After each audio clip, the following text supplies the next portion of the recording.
nuestro amigo Pedro Beltrán, y que ya he presentado en varias ocasiones, pero quiero insistir que Pedro es abogado, profesión, abogado a nivel europeo, porque preside la Asociación Europea de Abogados, tiene muchas colaboraciones en revistas especializadas de Derecho Internacional, y la otra faceta es que es melómano y escritor. Entonces, melómano aquí lo viene demostrando con la cultura general que tiene y muy concreta sobre todos los compositores y sus obras y sus interpretaciones. Y en cuanto a libros, pues he escrito un libro bastante importante que era la historia de la sexualidad, después otros sobre Beethoven y otros más que tendrá por ahí a punto de salir, porque no sé cómo hacen, pero cada mes sacas un libro.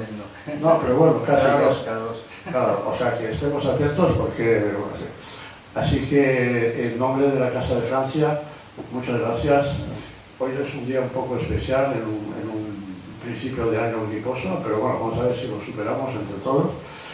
Y yo aquí ya le dejo la palabra a nuestro amigo y voy a sentar ahí con el público. Gracias. Vale, muchas gracias. Bueno, llevo la camiseta muy apropiada, Bruckner, y lo primero que quería hacer es una pregunta al público. Voy a empezar de una manera un poco rara, ¿no? La pregunta es, ¿cuántos de vosotros sabéis quién es Bruckner? Voy a decir que, bueno, no sé si levantar la mano queda muy bien, pero vamos a hacerlo así. A ver, votos a favor. ¿Quiénes sabéis quién es Bruckner? Tenemos 1, 2, 3 votos a favor, 4 votos a favor, 5, 6. ¿Quiénes conocemos su obra? ¿Quiénes conocemos su obra más que la persona? Bueno, es que algunos quizás ni siquiera conozcan el nombre. Puede que alguien no conozca ni el nombre, porque no es un nombre particularmente conocido, quiero decir. Entonces, pues bueno, no sé. Bien, desde luego... bueno, primero, la camiseta que llevo es la camiseta de Bruckner. Y situando las fechas, estamos de 1824, fecha de nacimiento, a 1896. Es importante situarlo en el contexto histórico, luego incidiremos más en el contexto histórico concreto de Bruckner, por supuesto, mucho más. Bruckner es un compositor que es muy curioso, porque no es muy popular en cuanto al gran público, y menos en cuanto al gran público que no asiste a las salas de conciertos. Entonces, es un compositor que, sin embargo, es extraordinariamente conocido, importante, no sé la palabra, entre los directores de orquesta. Es decir, si hablamos de directores de orquesta, estaría el número 1. Digo claramente el número 1. Si hablamos de público que asiste a los conciertos regularmente, bueno, en Alicante hay también un ciclo, tiene muchísima calidad, por supuesto, pero hablo ya de ciudades de más nivel, un Viena, un Londres, un Berlín. Claro, si asisten a los conciertos, sí, van a conocer a Bruckner porque los propios directores se esfuerzan en programarlo. Ahora, si ya hablamos de público que no asiste a los conciertos y que por tanto elige lo que quiere escuchar en su casa, pues ya el nivel de popularidad baja tremendamente. En estadísticas, algunos lo sitúan en el número 49. Bien, mi estadística personal, bueno, quizás eso no importe mucho, pero debo decirlo, Bruckner es mi compositor favorito, y es mi compositor favorito no desde hace poco, sino desde que tenía 30 años. Ya tengo unos cuantos más, no voy a decir cuántos. Es para mí y para otras muchas personas, no soy el único, por supuesto, es el compositor más significativo y más importante de la historia de la música, y situado por encima, pues, de todos los demás nombres que se os puedan ocurrir. Entraremos un poco más en eso, lo analizaremos más y demás. Esto es simplemente una introducción de quién es Bruckner. Pues Bruckner es un compositor del siglo XIX que nace justo, para que lo pongáis en su perspectiva histórica, el año que se estrena la 9ª Sinfonía de Beethoven, y que muere en 1896, o sea, ya acabando el siglo XIX y pronto, pues, con el siglo XX. Bien, aquí tenemos a Bruckner Esta es una fotografía, porque ya en aquella época había fotos, es una foto de su última época. Aquí tenemos un libro en francés, porque, bueno, no es porque estemos en la Maison de France, sino porque posiblemente este sea el mejor libro que haya sobre Bruckner y está escrito en francés. Bruckner, un éveil à l'esprit, un despertar del espíritu. Jos Balán, que es un musicólogo rumano, pero que escribió en francés y en alemán, y para mí es el mejor musicólogo que hay, y su compositor favorito también es Bruckner.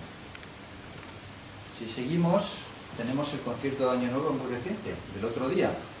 No sé si alguno de vosotros tuvisteis oportunidad de ver este concierto de Año Nuevo o no, pero si lo traigo aquí es porque en el concierto de Año Nuevo se interpretó una obra de Bruckner por primera vez, y mucho más importante que eso, la pausa del descanso, donde siempre la televisión austríaca emite un documental.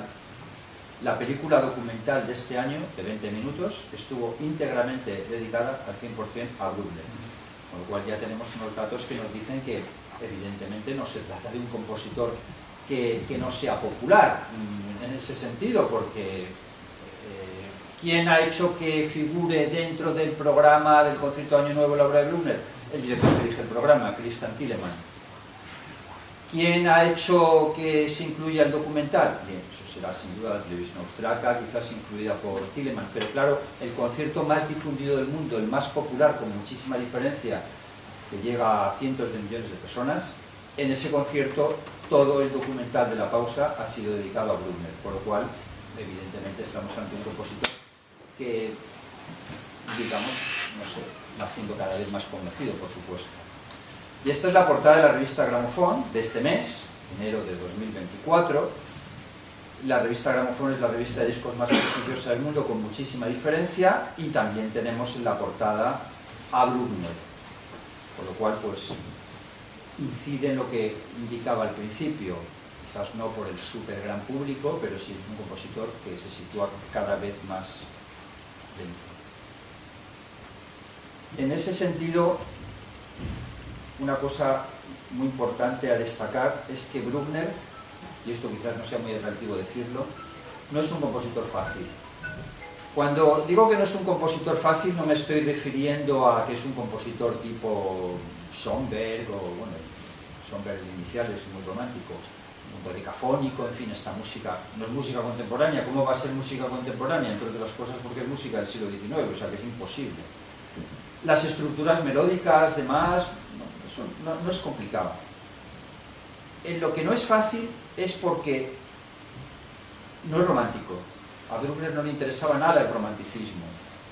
Es un compositor totalmente espiritual. Su mensaje es un mensaje religioso, espiritual. Él era católico, pero lógicamente las sinfonías, eso no es que tengan un trasfondo católico, porque es una sinfonía es imposible de ver, que no tiene texto. Y es un compositor que tiene una característica que no lo hace fácil, que es que exige mucha concentración para escuchar. Por supuesto, uno puede ponerse un disco de Bruckner, puede colocarlo en el fondo y decir, bueno, pues vale, pues ahora me voy a duchar, o ahora voy a ordenar la casa, o voy a hacer la comida, o lo voy a poner en el coche mientras me voy de excursión. Vale, es una opción. Pero claro, si antes no se ha escuchado con concentración plena, como se debe escuchar la música, concentración plena quiere decir sentado, quieto, tratando de eludir los pensamientos y dejando una hora, que es la media que duran las sinfonías de Bruckner, para escuchar las obras. Si no lo hacemos así, no le vamos a sacar el partido que tiene, el fondo que tiene, de ninguna manera. Por eso digo que no es fácil. Beethoven, que a mi entender se queda muy por debajo de Bruckner, no solo al mío, evidentemente es mucho más sencillo, porque tenemos una sinfonía de Beethoven, la quinta, etcétera, es mucho más atractivo. Pues la 88 de Haydn, la sinfonía con órgano de Saint-Saëns, la 40 de Mozart, obras que son muy fáciles, rápidas para principiantes o beginners. Bien, pues Bruckner sería un compositor de quinto curso. Si esto fuera una carrera universitaria, Bruckner sería un compositor de quinto curso. Yo personalmente empecé con Mahler cuando tenía 17 años y me entró la pasión por la música, que no se me ha quitado más de 40 años después. Empecé con Mahler. De Mahler di el salto a Wagner, que fue una pasión muy, muy loca, y de Wagner pasé a Bruckner. Bueno, no sé si eso es una evolución normal o no, pero Bruckner ya ahí se quedó. Y hay otras cosas, hay otros compositores, por supuesto, pero para mí es el compositor más importante, y las dos obras más significativas, en mi opinión, modesta, claro, de la historia de la música son la octava y la novena sinfonía de Bruckner, las dos últimas. Son las dos obras más importantes de la historia de la música.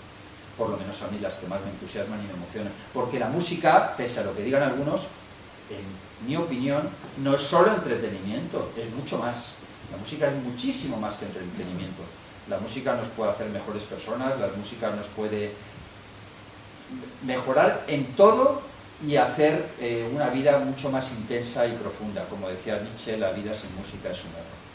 Bien, hecha esta introducción sobre la facilidad o no facilidad, como tengo bastantes fotos, sigo adelante.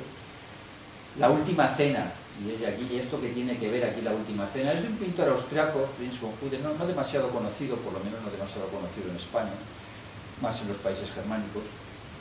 Bien, ¿y qué tiene que ver aquí la última cena? Bien, este señor de la camisa, digamos, roja-naranja, evidentemente es Jesucristo. Pero es que el que está en la esquina, que se parece al de la foto, es decir, el que está en la esquina derecha es Bruckner. O sea, es realmente curioso que en un cuadro sobre la última cena de la época, porque Bruckner estaba vivo, fue poco tiempo posterior al estreno de la séptima sinfonía, se haga este cuadro con Bruckner colocado en la escena. Una pincelada muy breve de características personales, porque aquí vemos a un Bruckner sentado con los demás apóstoles, como si fuera un apóstol. Bien, Bruckner nació en un pequeño pueblo de Austria, muy cerca de Linz. Curiosamente, el pueblo estaba a solo 2 kilómetros del pueblo en el que nació Hitler, más sobre esto después. Su padre era maestro de escuela del pueblo y él también fue maestro de escuela.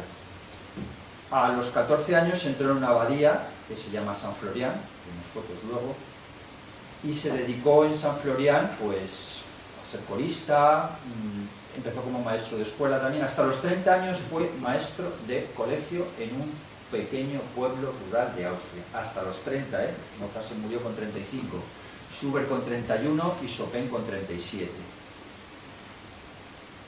Él tocaba el órgano, era un gran organista. A los 40 años escribió su primera obra significativa, siguió siendo un completo y absoluto desconocido, hasta que a los 60 años, he dicho ya 60, estrenó la séptima sinfonía y a partir de ahí ya se hizo conocido. Claro, no tiene nada que ver con el perfil de los demás compositores, para nada. Tenía un trastorno mental grave, que consistía en una obsesión psicológica por contar cosas constantemente, por un rechazo social, sus habilidades sociales eran cero, eran de campesino, inculto, porque era tremendamente inculto. Mozart también lo era, pero Bruckner más. Es muy curioso que cuando falleció, todo lo que había en su biblioteca, en su librería personal, eran algunos libros de religión, montones de partituras, eso sí, y un libro sobre la historia de México, más sobre la historia de México y por qué estaba ahí después. No tiene nada que ver con los demás, filosofía, Schopenhauer, Nietzsche, esas cosas no le interesaban en absoluto, ahora la música sí. Y todas sus carencias personales, no tuvo relaciones con ninguna mujer y al parecer nunca tuvo relaciones sexuales con nadie, según él mismo confesó. Vivió solo siempre, totalmente solo. Entonces, todas esas carencias personales, y bueno, y la cantidad de tiempo que eso supone, claro, porque si no tienes mujer y hijos, tienes bastante más tiempo, las orientó a la música y entonces él se dedicaba solo a la música.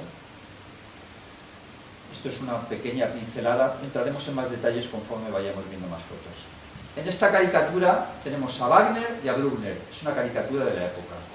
Bruckner acude muy ceremoniosamente a saludar a Wagner en Bayreuth, motivo del estreno del Festival de Bayreuth, de la inauguración del famosísimo Palacio de Festivales de Bayreuth, y se declara adicto a Wagner, porque cuando tiene 40 años escucha el Tannhäuser de Wagner, y he dicho 40, son unos cuantos ya, y queda absolutamente fascinado y admirado. En este encuentro, Bruckner le dice a Wagner que quiere dedicarle una sinfonía. Más de eso después, así dejamos pistas abiertas. Bueno, y aquí tenemos a Hitler. Y está Hitler, está Bruckner, evidentemente. ¿Y dónde está Hitler y dónde está Bruckner? Pues en un acto que fue muy significativo y importante para los nazis, en 1937 en Regensburg, que está cerca de Múnich, en la inauguración del monumento a Bruckner en el Valhalla. ¿Qué es el Valhalla? Bueno, los que conocéis la mitología germánica y las óperas de Wagner sabéis que el Valhalla es donde van los héroes sagrados después de fallecer. Bruckner obviamente aquí estaba muerto. El compositor favorito de Hitler era Bruckner, no era Wagner. Wagner fue una pasión juvenil, pero Hitler, que sí que entendía mucho de música, pues digan lo que digan, y no soy en absoluto partidario de Hitler, por supuesto, todo lo contrario, pero hay que reconocer que Bruckner le gustaba, lo apoyó enormemente, y este acto fue muy significativo, y además escuchaba música de Bruckner. Está muy documentado que durante toda la Guerra Mundial lo que más escuchaba Hitler era Bruckner, pero no para hacerle más belicista, porque no tiene ese carácter. Me refiero, no tiene ese carácter. Hitler, por supuesto que lo tiene, el que no tiene ese carácter es Bruckner. Y aquí tenemos el mismo acto, pero tenemos toda la plana mayor de los nazis. Algunos lo reconoceréis, desde luego está Goebbels y Göring. En el mismo sitio. Goebbels dio una conferencia ese día y Bruckner. ¿Por qué Bruckner? Vamos a esta foto que se ve mejor. ¿Y por qué Bruckner? Pues ya he dicho antes que Hitler nació justo al lado de Bruckner, de donde nació Bruckner. Lógicamente los años no coinciden. Ambos se educaron en Linz, que es una ciudad importante de Austria, y la población de referencia, pues toda la gente que iba de esos pueblos y demás, pues para educarse, el colegio, etcétera, iban a Linz. Hitler fue curiosamente compañero de colegio del famoso psicólogo Ludwig Wittgenstein. Bien, ¿por qué saco esto aquí? Porque Wittgenstein era judío, Bruckner no era judío, y Hitler, en algún libro, interpretaciones hay muchas, se dice que su antijudaísmo nació del rechazo que tenía por Wittgenstein, que era un excelente estudiante, cosa que Hitler no lo era porque además repitió curso. Bien, Bruckner estudia en Linz, Hitler también, pero es que una cosa que le gustaba mucho a los nazis de Bruckner era, primero, que era austriaco, como sabéis, Hitler era austriaco, no era alemán. Segundo, que venía de un ambiente rural, no era la sociedad pija, alta sociedad, que eso a los nazis no le gustaba. Y otro punto muy importante que tenía es que había sido maestro de escuela, y los nazis tenían una particular obsesión por la educación. Bueno, esa obsesión no era mala. Con lo cual reunía todos los requisitos para ser el artista fetiche. Wagner no podía serlo. Ya hablamos de Wagner el otro día. ¿Por qué no podía serlo? Porque la ideología de Wagner en sus óperas y en sus fundamentos personales, participó en la revolución del 48 con Bakunin, la revolución anarquista. Claro, Bruckner, lo del catolicismo no le iba mucho a los nazis, pero la espiritualidad sí, les dieron un pequeño barniz, dijeron retoques, tampoco mucho, y se convirtió en el compositor fetiche totalmente de la época nazi, con lo cual, entonces, en esos años sí que fue hiperpopular en Alemania y en Austria.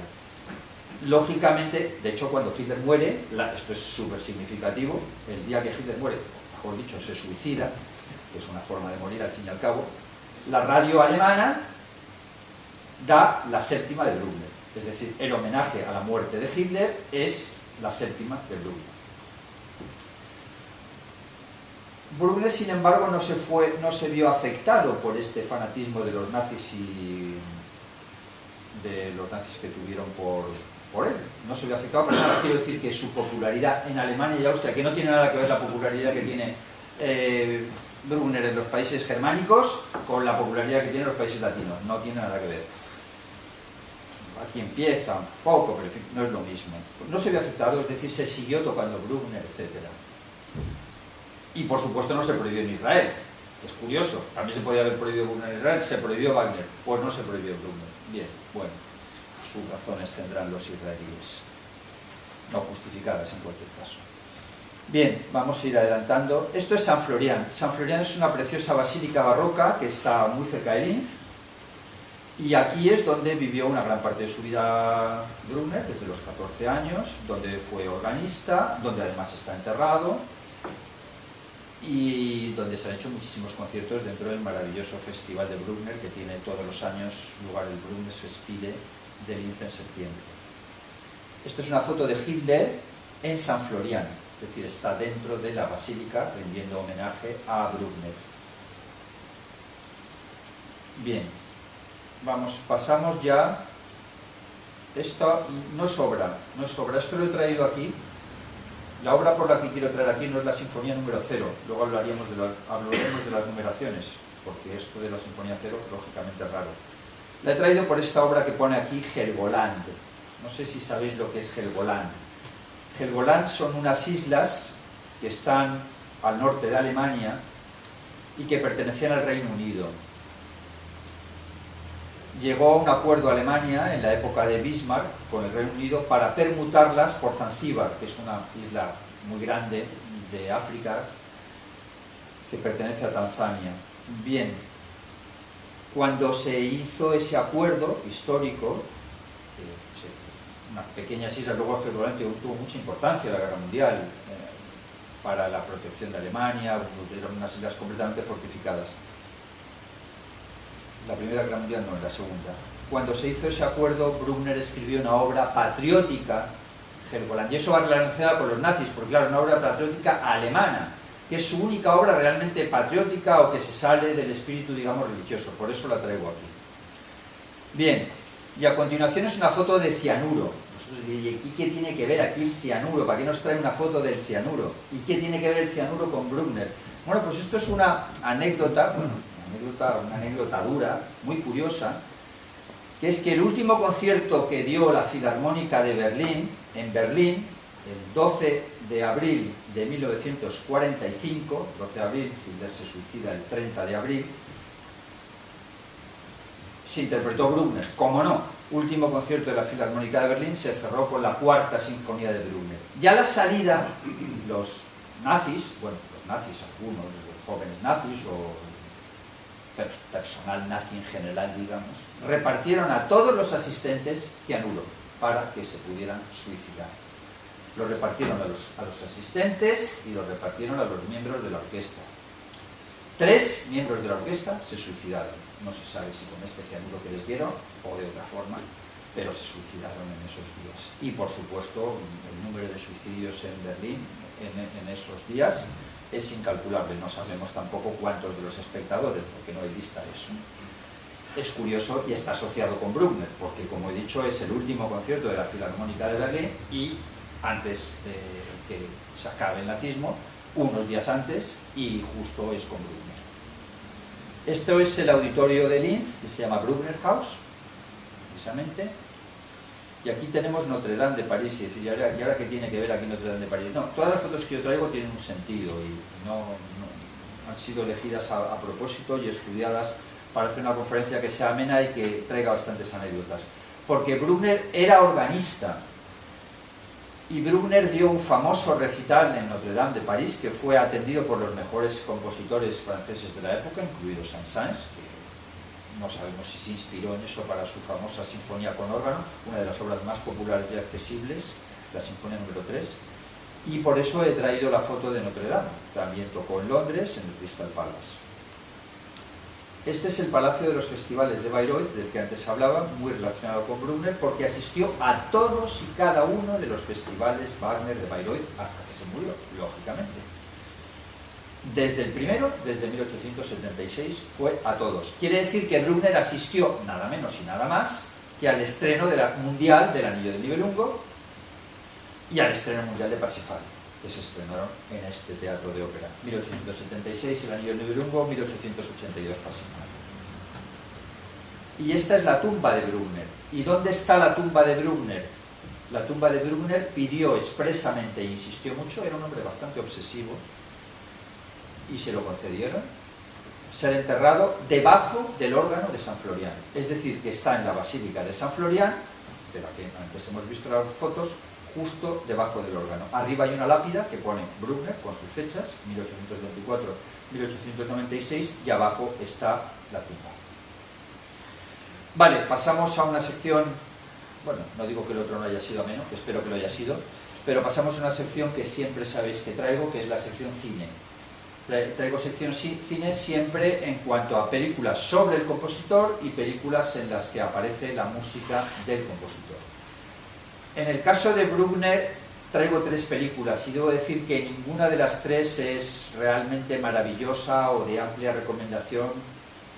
¿Por qué? Pues porque ni son películas fáciles, ni son películas de muchos medios, y porque sigue siendo una figura pues que no acaba de ser popular, no es un Wagner, no es un Beethoven, y también tiene una biografía, todo hay que decirlo, bastante aburrida, la verdad, porque otros tienen una biografía mucho más entretenida. Si le quitamos el aspecto romántico, porque no hay mujeres, bueno, mujeres había en el sentido de que le encantaban las chicas jóvenes, 16, 17 años, y lo primero que hacía cuando las veía es decir, es que es casarte conmigo, en fin, la táctica de ligar no era muy adecuada. Entonces, pues no se casó nunca. Pero claro, no es una biografía atractiva. Esta película, que está muy bien hecha en cualquier caso, hace referencia a su estancia en un hospital psiquiátrico, porque el deterioro de su salud mental se acentuó mucho, y sobre todo por esta manía de contar, de sus rasgos obsesivos totales, y tras la estancia en el hospital psiquiátrico se recupera. De eso trata la película. Esta película trata de lo mismo. Esta es de Ken Russell, he traído un fotograma. En la foto tenemos a Bruckner y los que están a los dos lados son los médicos que le atienden en el hospital psiquiátrico. Ken Russell siempre tiene películas muy polémicas. Esta está en YouTube, por cierto, es muy corta. Esta es corta. Muy corta, no, cortísima, son 45 minutos. Basta poner Ken Russell Bruckner en YouTube y sale gratuitamente.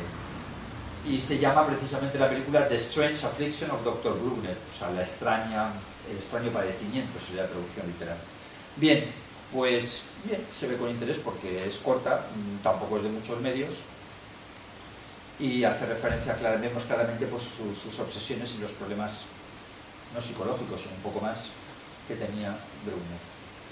Y esta película, que también he traído un fotograma, también está disponible en YouTube, sobre Bruckner. Está en Vimeo. Vimeo es una plataforma de subida de vídeos y demás, porque es una obra de teatro que fue filmada, una obra de teatro hecha en Estados Unidos. Es la que más se acerca a la realidad de Bruckner, porque aparece él como compositor, porque aparece Richard Wagner, aparece Cosima, aparece la dedicatoria de la Tercera Sinfonía, aparecen sus intentos de ligue con una camarera, muy joven. Bien, tampoco es una película excepcional y volvemos a los pocos medios. Este es un documental muy reciente, este sí que es de muchos medios, está muy bien hecho y nos cuenta su trayectoria, y sí podríamos decir que es de recomendación, pero es un documental, no es una película. Y este es un documental de Ken Nagano, que es el director de la Deutsche Symphony Orchestra de Berlín, que es la tercera mejor orquesta de Berlín. Y aquí tenemos con Bruckner, y tiene mucha gracia este documental, en parte interpretación de sinfonía, de la octava, porque tiene dibujos animados sobre Bruckner. Sale Hugo Wolf, sale el estreno de la octava, el nerviosismo de Bruckner. No hay muchos minutos de dibujos animados, pero unos cuantos tienen, en ese sentido tiene bastante gracia, aparte que la interpretación es formidable de la obra. Esta es una película también documental. La película no es sobre Bruckner, pero de quien más se habla es de Bruckner. Der Garten der Sergiu Celibidache, o Der Garten des Sergiu Celibidache, es una película del hijo de Celibidache. Celibidache es el famoso director rumano, que fue durante varios años director de la Filarmónica de Berlín, y hace una película sobre su jardín en el que él habla mucho sobre Bruckner y su espiritualidad, que relaciona con el budismo, que no es una mala asociación, y trae también monjes budistas. Es un documental, una especie de entrevista, digamos, con Celibidache.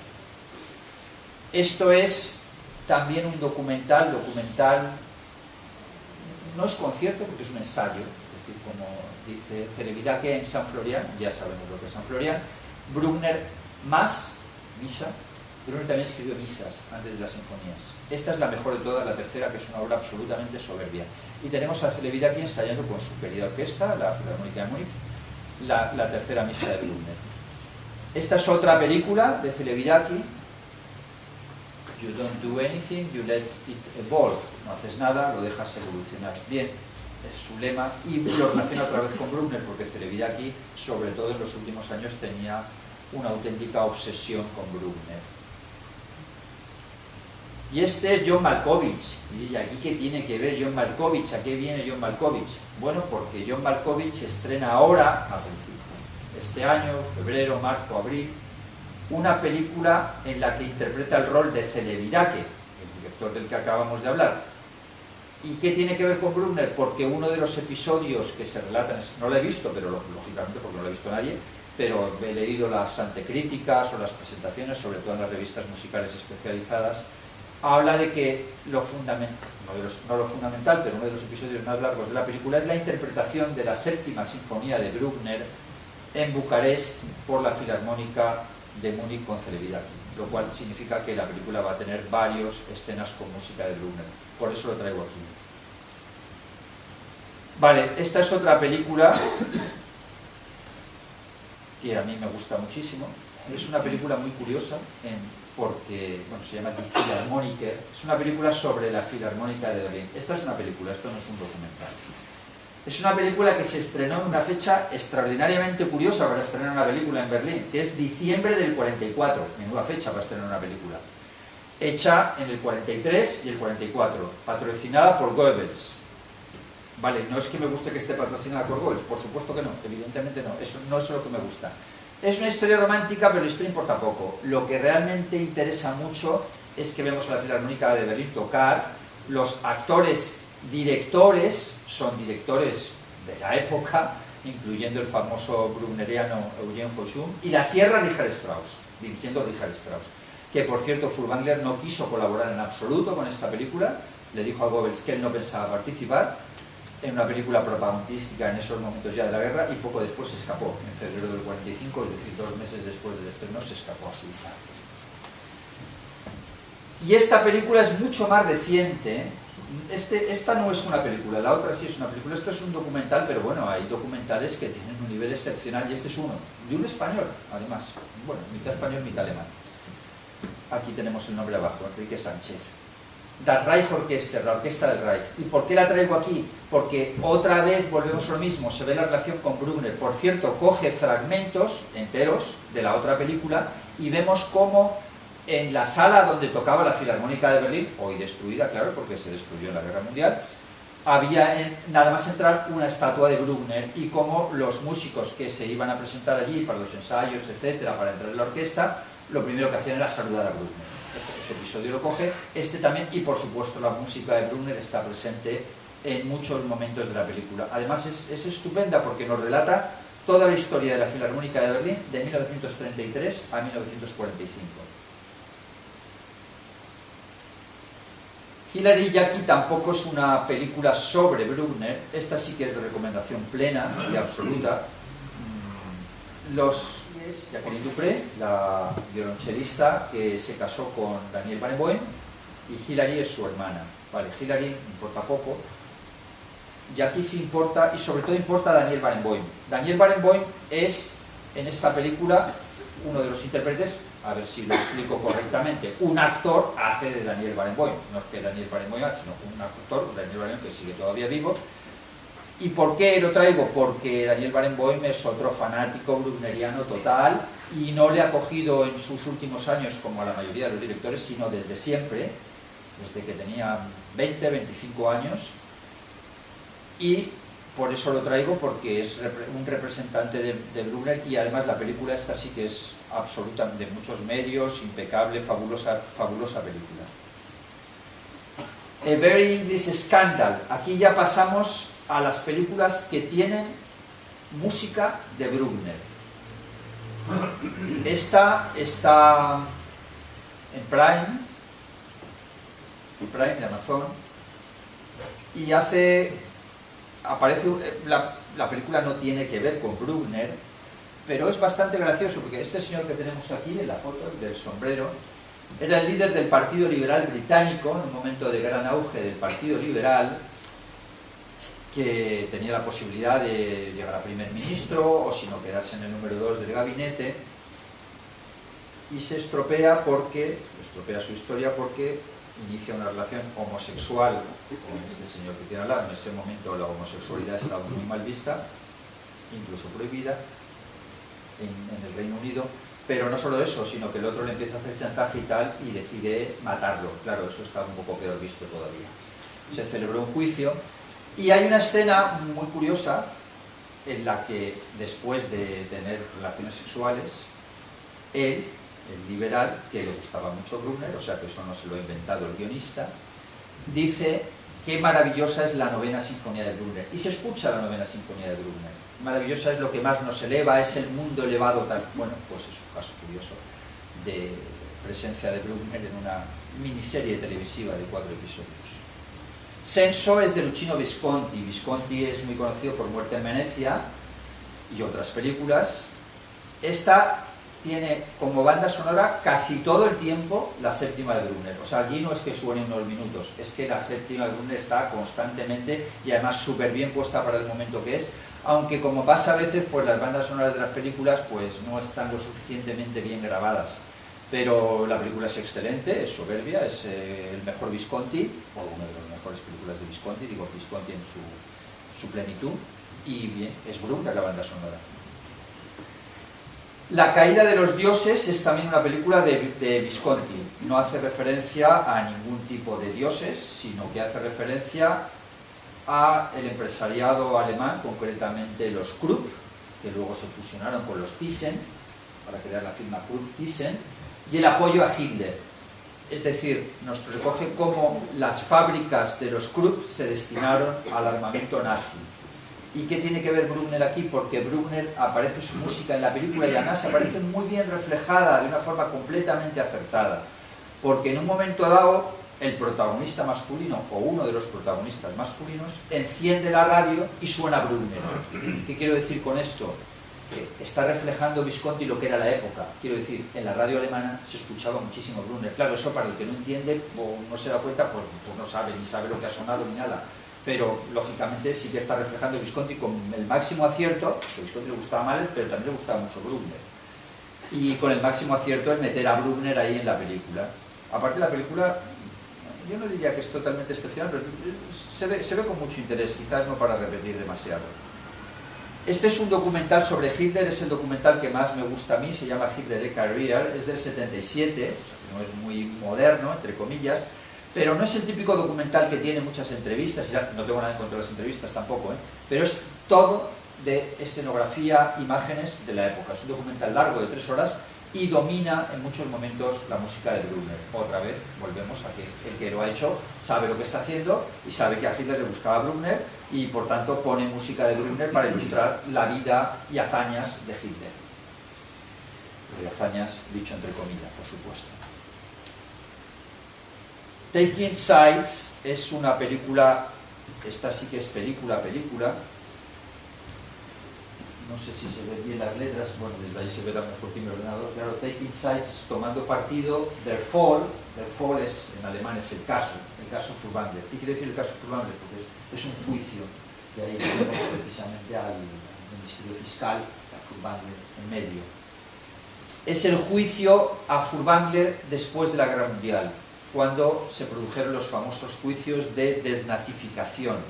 Es decir, se trataba de dilucidar si determinadas personas habían sido, no si habían sido nazis, sino sus actos realmente les podían comprometer. En ese sentido, la película está súper bien hecha, ilustra perfectamente cómo era la época, los argumentos de defensa de Furtwängler, los argumentos de defensa de su abogado.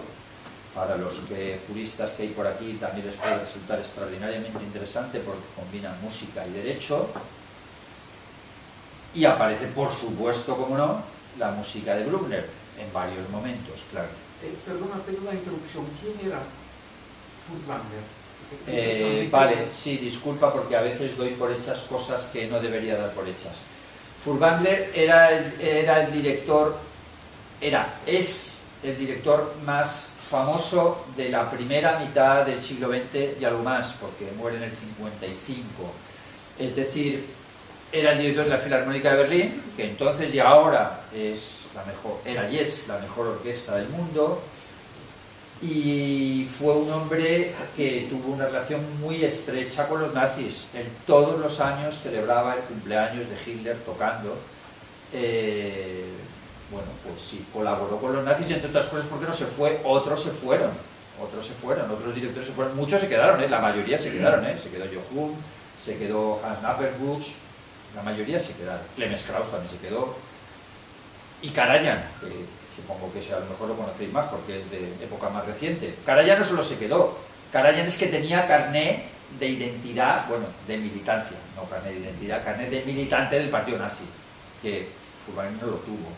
Es decir, que eso es uno de los argumentos de su defensa. Es decir, el argumento principal de su defensa es de, oye, soy un músico y no entendía política. En fin, de hecho, he dicho, se salvó porque colaboró ayudando a que se salvaran, entre comillas, algunos judíos, sobre todo judíos de la orquesta.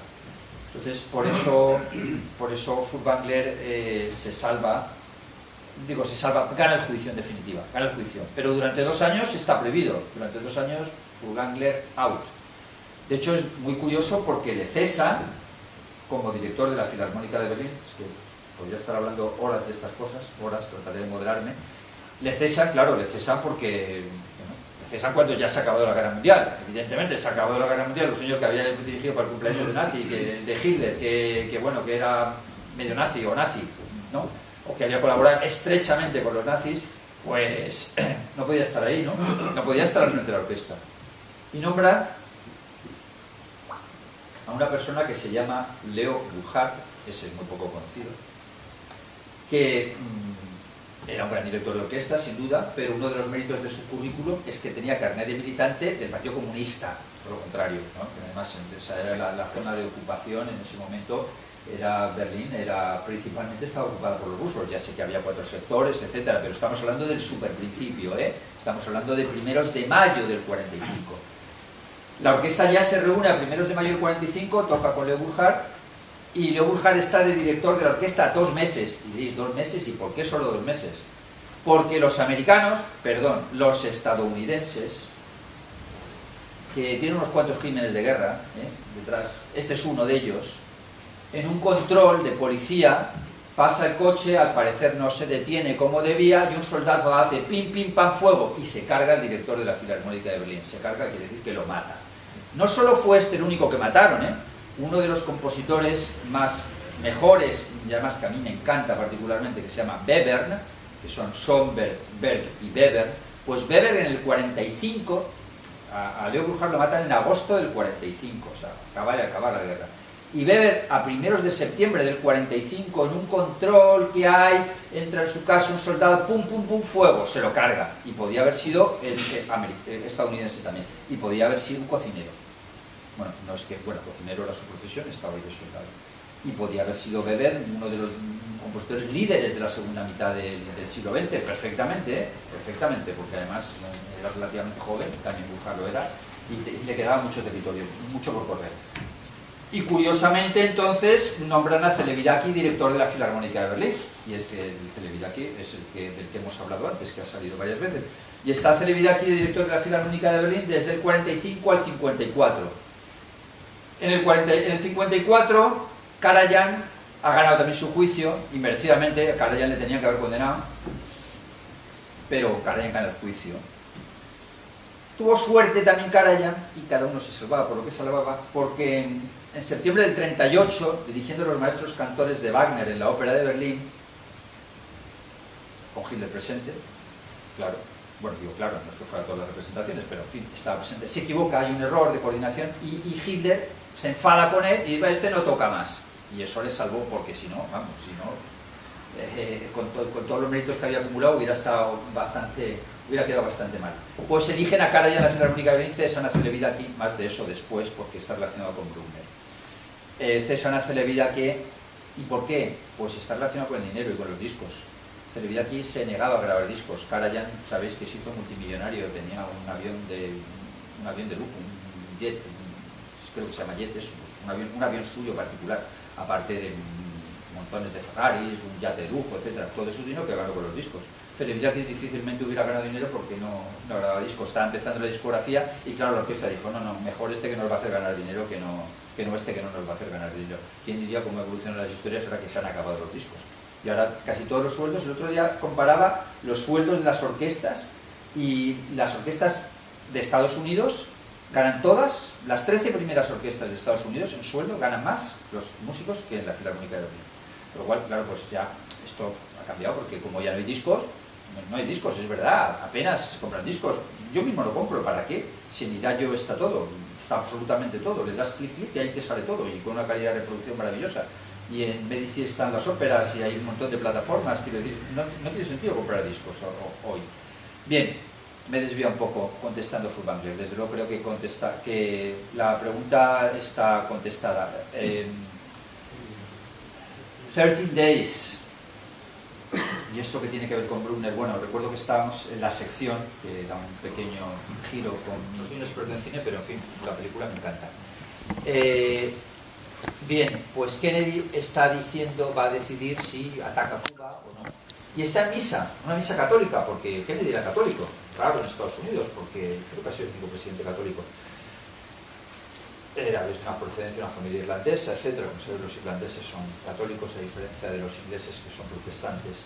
Pues está decidiendo qué va a hacer y está en misa y suena un precioso motete de Bruckner, que lo canta el coro. Que procede porque realmente es una obra coral y además coge una versión excelente y a Kennedy como que se le ilumina y tal. No estoy diciendo, no sé si eso es verdad o no. Quiero decir, no sé si se lo ha inventado el guionista y le puso a Bruckner, investiga un poco, pero no lo he encontrado. Tampoco me he detenido a mirar grandes biografías de Kennedy para mirar ese detalle. Sí, pero lo cierto es que sí, bueno, lo que refleja la película es eso, que Kennedy pues escucha a Bruckner y parece que se le ilumina y dicen, bueno, evidentemente la música de Bruckner es pacificadora. Le dirá la interpretación Hitler que le diga, no creo que fuera es una interpretación en cualquier caso. Es una música pacificadora, espiritual, serena, reflexiva, de meditación y mucho más todavía los motetes religiosos, claro, todavía más que las sinfonías, porque es todavía más claro. Por eso traigo la película, que además es muy buena. The Story Boys, bueno, a mí la vi dentro de mi obsesión bruckneriana, porque dije, bueno, voy a buscar películas que tengan música de Bruckner, vale, que hoy en internet aparece todo, haces un clic y te aparece enseguida lo que tiene. Bueno, tiene gracia la anécdota relativa a Bruckner de la película. Esto es una película para un público, en parte más bien adolescente, diría, sobre unos estudiantes que se iban a presentar a la Universidad de Cambridge o de Oxford y los profesores les están preparando. Entonces tienen que dar pues, una imagen de un nivel cultural, etc. Pues uno de ellos dice, mira, pues voy a decir que me gusta Mozart. Y el profesor le dice, no, muy aburrido, muy normal, o sea, eso no pasas el tribunal con eso, no te van a poner buena nota con esa pregunta relativa a la música. Sé mucho más original, di que te gusta Bruckner y Tippett. Bueno, por cierto, a mí me encantan Bruckner y Tippett. Tippett es un compositor de la segunda mitad del siglo XX que tiene unas óperas maravillosas. Junto con Britten, los mejores compositores ingleses de la historia, en mi opinión. Bien, y me hace gracia porque el inútil, perdón de la palabra, pero en fin, el que pone los subtítulos, en lugar de poner Bruckner, pone Broegner. Bueno, pues vale, no sé, que me hace gracia, no sé, iba a escribir una carta a Prime, pero bueno, al final dije, ¿para qué? Claro que esto me dio ganas de escribirle también, porque esta tiene también gracia. Esta es una serie que, esta no me molesta en verla, sinceramente no me molesta en verla, porque es una serie de ciencia ficción, en virtud de la cual, también es de Prime, en virtud de la cual Alemania ha invadido Estados Unidos en el 40, o sea, hace la guerra mundial, pero con un resultado inverso, o sea, es decir, igual invadió Estados Unidos a Alemania, es Alemania la que ha invadido Estados Unidos y los nazis han conquistado Estados Unidos. Vale, la traigo aquí porque, primero porque mi buscador también me llegó aquí con eso de películas de música de Bruckner y lo busqué hasta que lo encontré y me tuve que, afortunadamente está en el primer episodio, no tardé mucho. Uno de los protagonistas, bueno, tampoco sé si es el protagonista o no, la persona que aparece parece que es uno de los protagonistas, por lo menos el primer episodio, pone la radio y sale música de Bruckner. Otra vez volvemos a la misma, es decir, bueno, pues el guionista ha hecho un buen reflejo de lo que son los nazis. Con una importación de los nazis a Estados Unidos significa que la música de Bruckner se ha importado a Estados Unidos. Por cierto, otro suspenso también al que pone los títulos, porque pone, suena Tannhäuser de Wagner. ¿Y qué Tannhäuser? Está sonando la quinta de Bruckner. Pues, o sea, en fin, bueno, es lo que hay. Es lo que tiene la ignorancia. Y Oscar y Lucinda bueno, tampoco es una película que sea tan absolutamente extraordinaria, pero también tiene un motete de Bruckner, y esto sí que el guionista lo pone en un momento perfecto y ideal para lo que está tratando de representar. ¿Por qué? Este señor de la izquierda es sacerdote y tiene dos defectos. Uno es que le encanta el sexo y las mujeres, algo no demasiado bueno para un sacerdote. Y el segundo, que le encanta el juego. Me refiero al juego, pues eso de cartas, etc. Vale. Y va a confesar a esta chica. Y sabe que ella es jugadora y además le atrae mucho físicamente, con lo cual se va a ver enfrentado a sus dos pecados, porque además la confesión tiene lugar en un camarote de un barco, no tiene lugar en un recinto de una iglesia. Pues cuando está acercándose todo nervioso, todo agitado por si puede contener sus deseos sexuales libidinosos y a la vez sus deseos de juego, suena 2 o 3 minutos un precioso motete de Bruckner. Parece que no le sirvió para nada porque luego hubo sexo y juego. Bien, otra anécdota, no sirvió mucho de Bruckner para controlar su deseo irrefrenable. Este señor es Ludwig, el famoso rey de Baviera. Hemos dado un salto porque aquí ya no estamos... hemos terminado las películas, ¿vale? No, hay algunas más, pero he traído pues, lo más significativo. No es un compositor que domine el cine, que haya tantas películas con bandas sonoras suyas, pero sí hay unas cuantas. Ahora pasamos a sección protagonistas históricos relacionados con Bruckner. El rey Ludwig está muy asociado con Wagner, porque es sabido que apoyó la construcción del festivales de Bayreuth, etc. Pero es muy significativo también con Bruckner, porque Bruckner le dedica la séptima sinfonía. Una dedicatoria muy importante, porque la séptima sinfonía para Bruckner, él cuando muere Wagner la está escribiendo. Para Bruckner, Wagner era su dios, su todo. Y el adagio de esa sinfonía es como una marcha fúnebre por la muerte de Wagner. Le pide a Ludwig si se la puede dedicar. En aquella época era muy famoso eso de dedicar. La gente pues se pedía permiso, es decir, puedo dedicarte la obra y tal. Pues también la dedicación podía llevar un cierto patrocinio. Ludwig lo acepta. Y no solo lo acepta, sino que acude al concierto, al estreno de la séptima de Bruckner. Y ese estreno es un éxito enorme. Y Ludwig declara su enorme pasión, grandísima pasión por Bruckner. También la declara Liszt, que asiste al concierto. Hasta ese momento no lo conocían. Bueno, es que hasta ese momento, cuando Bruckner ya tenía 60 años, no lo conocía prácticamente nadie. Es su primer éxito, otras sinfonías ni siquiera se habían estrenado. Lo que pasa es que lamentablemente pues Ludwig luego pues o se suicida o lo matan, porque tampoco está muy claro lo que pasó en aquel lago. Y bien, pues el patrocinio de Bruckner, que hubiera podido seguir, porque Wagner ya estaba muerto y hubiera podido ser interesantísimo, pues no se produjo. Y lamentablemente también Liszt muere, con lo cual otro gran apoyo de Liszt, apoyo que está conocido, el apoyo a Chopin, etcétera, al propio Wagner, estrenó Lohengrin, Weimar, pues tampoco hay apoyo de Liszt.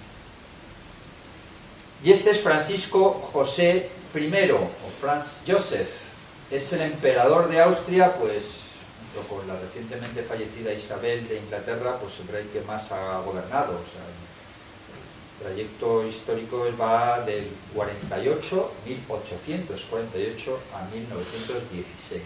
Y aquí sí que es importantísimo, porque igual que es muy conocido el patrocinio que tuvo Ludwig por Bruckner, Francisco José I, Ludwig por Wagner, Francisco José I fue el gran patrocinador de Bruckner. Y si no llega a ser por él, Bruckner hubiera fallecido antes, no tendríamos las últimas obras siquiera. ¿Qué le dio a Bruckner? Bueno, no le dio los lujos que le dio Ludwig a Wagner, pero es que Bruckner era un hombre modesto. Bruckner no necesitaba grandes cosas. ¿Qué necesitaba? Lo primero es que vivía en un piso cuarto, estaba muy debilitado de las piernas y entonces no había ascensor. Y Francisco José le alejó nada menos y nada más que en el Palacio Imperial, de Belvedere, y le puso 9 habitaciones a su disposición. Bien, pues ya es mucho, eso ya es mucho. Segundo que le dio una asignación mensual que le permitiera no tener que preocuparse por el dinero. El hombre tampoco, no sé la cantidad que era, pero es esa, no preocuparse por el dinero, un hombre que en cualquier caso era de una austeridad total. Lo tercero que le dio es patrocinar la edición de sus obras, importantísimo. Lo cuarto que le dio es, gracias a su intercesión, un doctorado honoris causa por la Universidad de Viena, por lo cual el modestísimo maestro de escuela, hasta los 30 años, se convertía en doctor honoris causa por la Universidad de Viena. Y lo quinto que le dio es una condecoración imperial. Y aquí le tenemos a Brunner con la foto de la condecoración imperial que le da, no sé qué, de la orden de no sé qué, que le da Francisco José I, por lo cual es una persona muy importante, esto es mucho menos conocido, y tiene más mérito que en el caso de Ludwig, porque a Francisco José I no le importaba tres narices la música, le daba absolutamente igual. A este hombre lo único que le importaba en las guerras, que por cierto se le dieron bastante mal, bastante peor que mal, incluida la Primera Guerra Mundial, que supuso la desaparición de Austria, la desaparición del Imperio Austriaco, y la pérdida del 90% de la superficie, y la caza. Bueno, la música era algo que no le interesaba. Pero, bueno, yo le tengo especial simpatía, la verdad, porque he querido a Brunner, y es mucho para tener simpatía. Y digo que tiene mérito porque Ludwig estaba apasionado por la música Wagner en particular, desde los 18 años, 17 o 16, y vale, bien, pero este hombre, pues no. Y sin embargo, él supo apreciar que ahí había un austriaco de relieve, etcétera, y que, pues que había que ayudarle. Y bien, pues lo hizo y lo hizo muy bien. ¿Y este quién es? Pues este es el hermano de Francisco José, se llama Maximiliano. Muchos lo habréis oído nombrar porque este sí que tiene una historia bastante truculenta. Está disfrazado, iba a decir, no es un disfraz, es el vestido real de emperador de México, nada menos que de emperador de México. Napoleón III, y tiene mucha relación con Brunner, esto voy a contar ahora, porque Brunner quiso emigrar a México. En esa época de Maximiliano él quiso ir a México y tenía todos los planes hechos para irse a México. O sea, ¿cómo hubiera ido la historia de la música si la situación de Maximiliano en México hubiera ido de otra manera?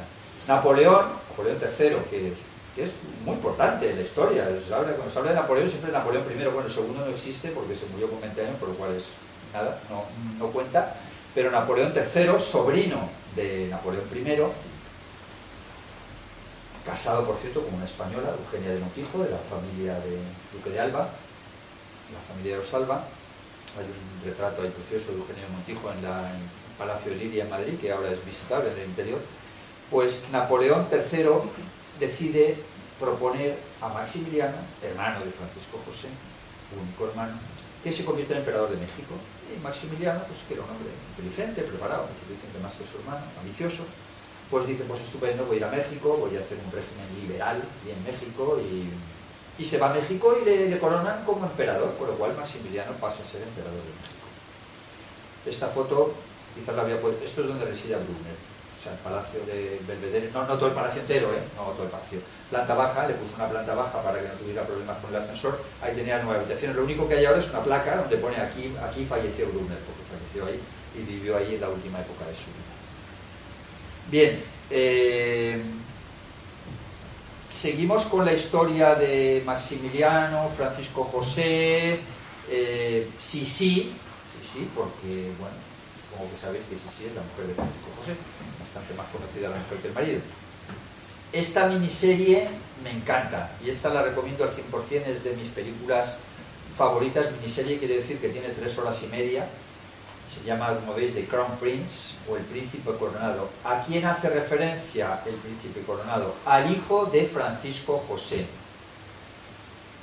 Y es toda la misma historia, porque es la época de Brunner. Brunner tenía absoluta veneración y adoración por la familia imperial. Luego seguiré con el episodio de México, voy a seguir con el orden de las fotos. Él tenía veneración por Francisco José, tenía veneración por Maximiliano y por... Bien, con esa estructura de personalidad que él tenía. Esto hace referencia a una rebelión del hijo, único hijo de Sisi y de Francisco José, contra su padre. Se enamora de una chica jovencísima, de 17 años. La rebelión fracasa y los dos se suicidan. Esto es un hecho histórico, no es que se lo esté inventando la película. Y de cualquier caso está súper bien hecha, ambienta la realidad austriaca. Tenemos a Francisco José en una forma diferente de la habitual, y a Sisi también, en fin, muy interesante.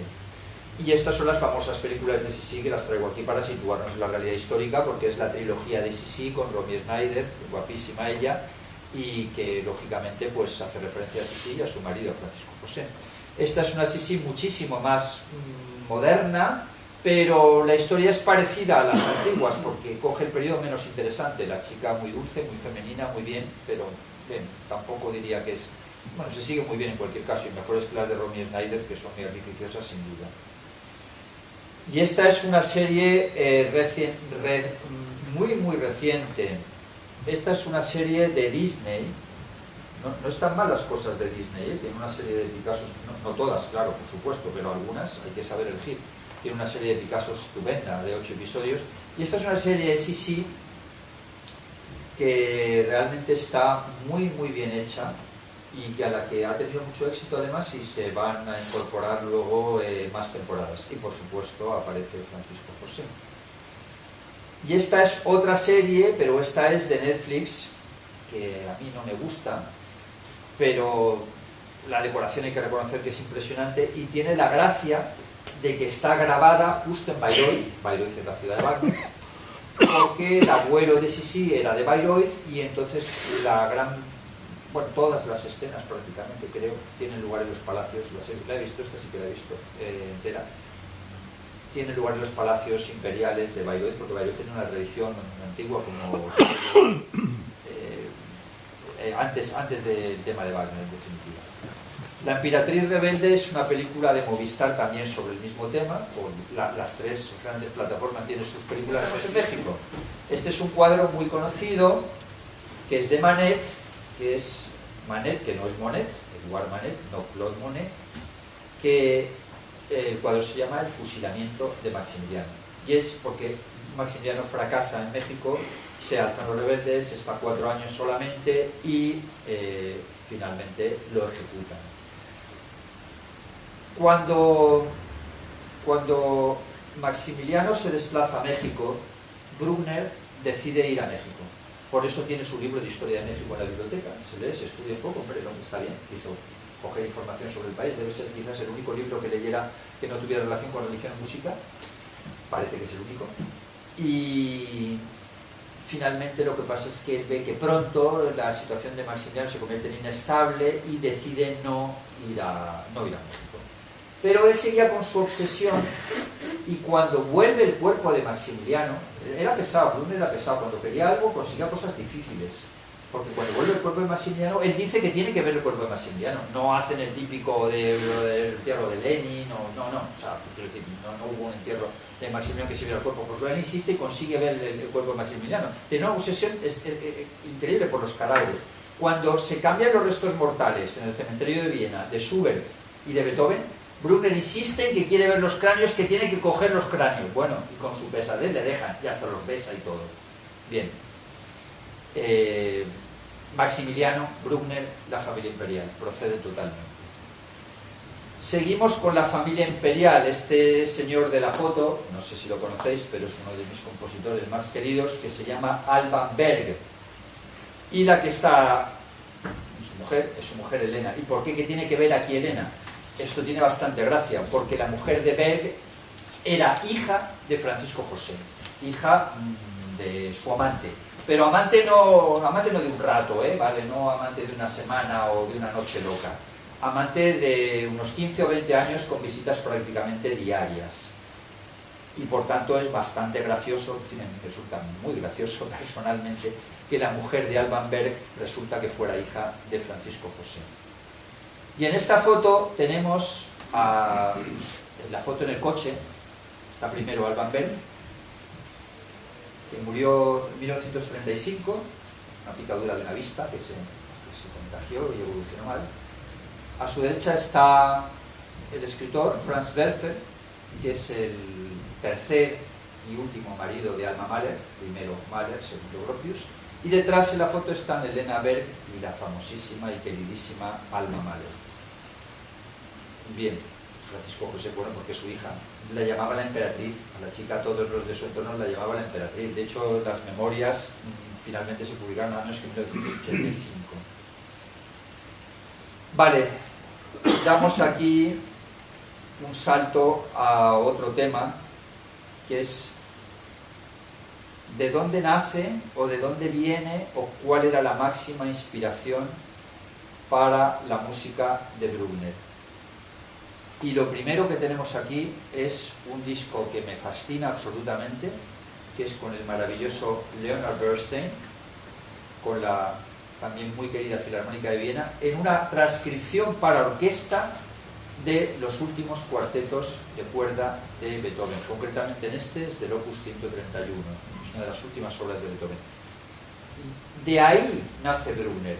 ¿Qué es lo que le gustaba a Bruckner de Beethoven? Pues curiosamente no la quinta o la séptima, no, la novena sí, pero es muy especialmente los cuartetos de cuerda y la Misa Solemnis, porque los cuartetos de cuerda de Beethoven son obras tremendamente espirituales, y de ahí él coge, eso lo estudiaba, eso sí que se lo sabía muy bien, quiero decir, podía ser un ignorante en otras cosas, pero en música no era un ignorante, era un súper estudioso de partituras. Y esta es la otra, la Misa Solemnis, con Barenboim, del que hablábamos antes, de la película de Hilary Jackie, y con la orquesta de Chicago, en la época que fue director titular. Es la otra obra de la que Bruckner coge mucho. También coge mucho de Schubert, y concretamente de esta obra, de la novena de Schubert, que no tiene la presencia que debería tener, porque es una obra absolutamente soberbia, y más aún cuando la dirige Barenboim con la orquesta de Berlín en su época gloriosa, porque Schubert era también austriaco. Bruckner es austriaco, no olvidemos que no es lo mismo que ser alemán, Beethoven y Brahms y Wagner eran alemanes, no es exactamente lo mismo y no es la misma cultura, es otro, es el mismo idioma, y hay algunas similitudes por supuesto, y Bruckner coge mucho de Schubert y conocía a la perfección la música de Schubert. Y Liszt también. Liszt tiene muy mala fama. Liszt tiene fama de ser una persona que hace muchas obras superficiales, que si las rapsodias húngaras, que si el piano, que si tal. Pues no, esta es una obra soberbia que le encantaba y conocía Bruckner a la perfección. De nuevo tenemos a Bernstein y esta sinfonía Fausto, sobre el Fausto de Goethe. Fausto de Goethe en versión orquestal. Solamente el último movimiento ya es vocal. Liszt es un compositor que tendría que ser muchísimo más conocido que lo que es. Mi amigo Dave, que lo podéis buscar en Repertoire, digo amigo, no lo conozco, pero bueno, casi como que somos amigos.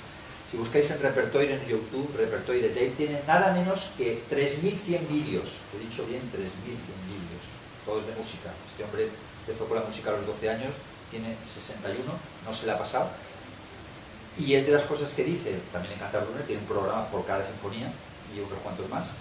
Bueno, pues dice que Liszt es un compositor que tendría que ser muchísimo más conocido, y por eso lo traigo aquí en cuanto a influencia de Bruckner. El Tannhäuser de Wagner, por supuesto, porque lo he comentado antes, cuando Bruckner tenía 40 años, que son unos cuantos 40 ya, sobre todo para la época, se quedó absolutamente fascinado por la música de Wagner, que hasta entonces no conocía, y fue con motivo de una representación del Tannhäuser de Wagner en Linz. A partir de ahí, como él era un obsesivo total, pues ya se obsesiona completamente, quiere conocer a Wagner, que se le dedica a la obra, que si tal, que si cual, etc. Tristán y Isolda es importantísimo para Bruckner y le fascinaba, pero curiosamente no le interesaba nada la historia, porque a Bruckner las historias de Wagner ni le interesaban, ni las sabía, ni les preocupaban. A Bruckner solo le interesaba la música. Él nunca escribió ninguna ópera, ni intención alguna de hacerlo. Vamos, el más radical antiópera de todos, porque hay un montón de compositores, Mozart, incluso Beethoven escribió una ópera, Brahms lo pensó, Schubert tiene varias, aunque no son muy conocidas, pero las tiene, Schumann también. No, Bruckner, eso de la ópera, eso no iba con él. Pero el Tristán le fascinaba la música, con lo cual de ahí también coge mucho. Y de donde coge ya totalmente es de Parsifal. Claro que Parsifal se estrena cuando Bruckner ya es bastante mayor, porque se estrena en el 82 y él asiste al estreno mundial de Parsifal en Bayreuth y queda absolutamente enloquecido y fascinado por Parsifal, obsesionado hasta el punto de que se podría decir que las últimas sinfonías de Bruckner son un desarrollo sinfónico del Parsifal, mejorado, por supuesto.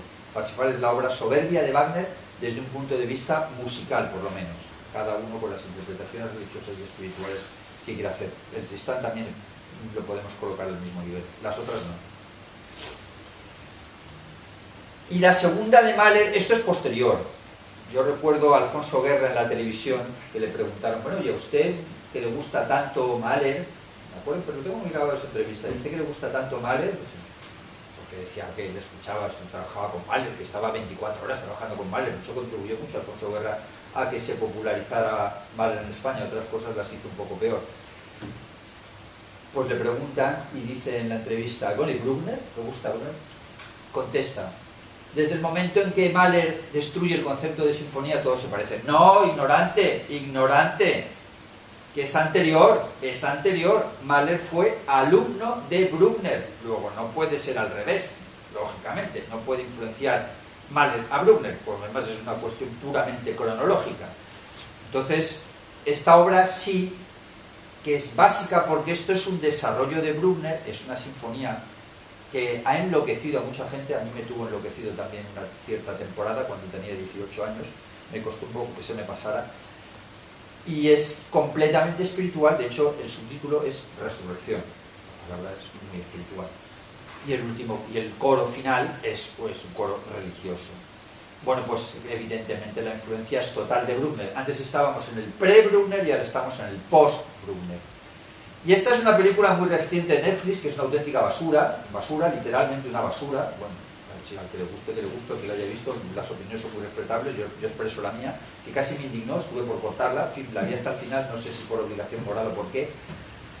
¿Y por qué la traigo aquí? Porque es una película sobre Leonard Bernstein, que también en su última época fue un gran bruckneriano, porque la película tiene como episodio clave, y lo único que merece la pena, es la interpretación de la segunda de Mahler, que acabamos de tener, que acabamos de poner ahora, en la Catedral de Elis, que es el lugar donde hubo un concierto muy famoso de Bernstein con la London Symphony. Y ahí tenemos al actor a Bradley Cooper, que es el director y el actor, haciendo el payaso, porque hace el payaso directamente porque no sabe dirigir, y aunque Netzer Seguin, el director francés del Met de Nueva York, le ha enseñado y es el que hace la banda sonora, y de hecho la música que se escucha está dirigida por Netzer Seguin, no por Bernstein.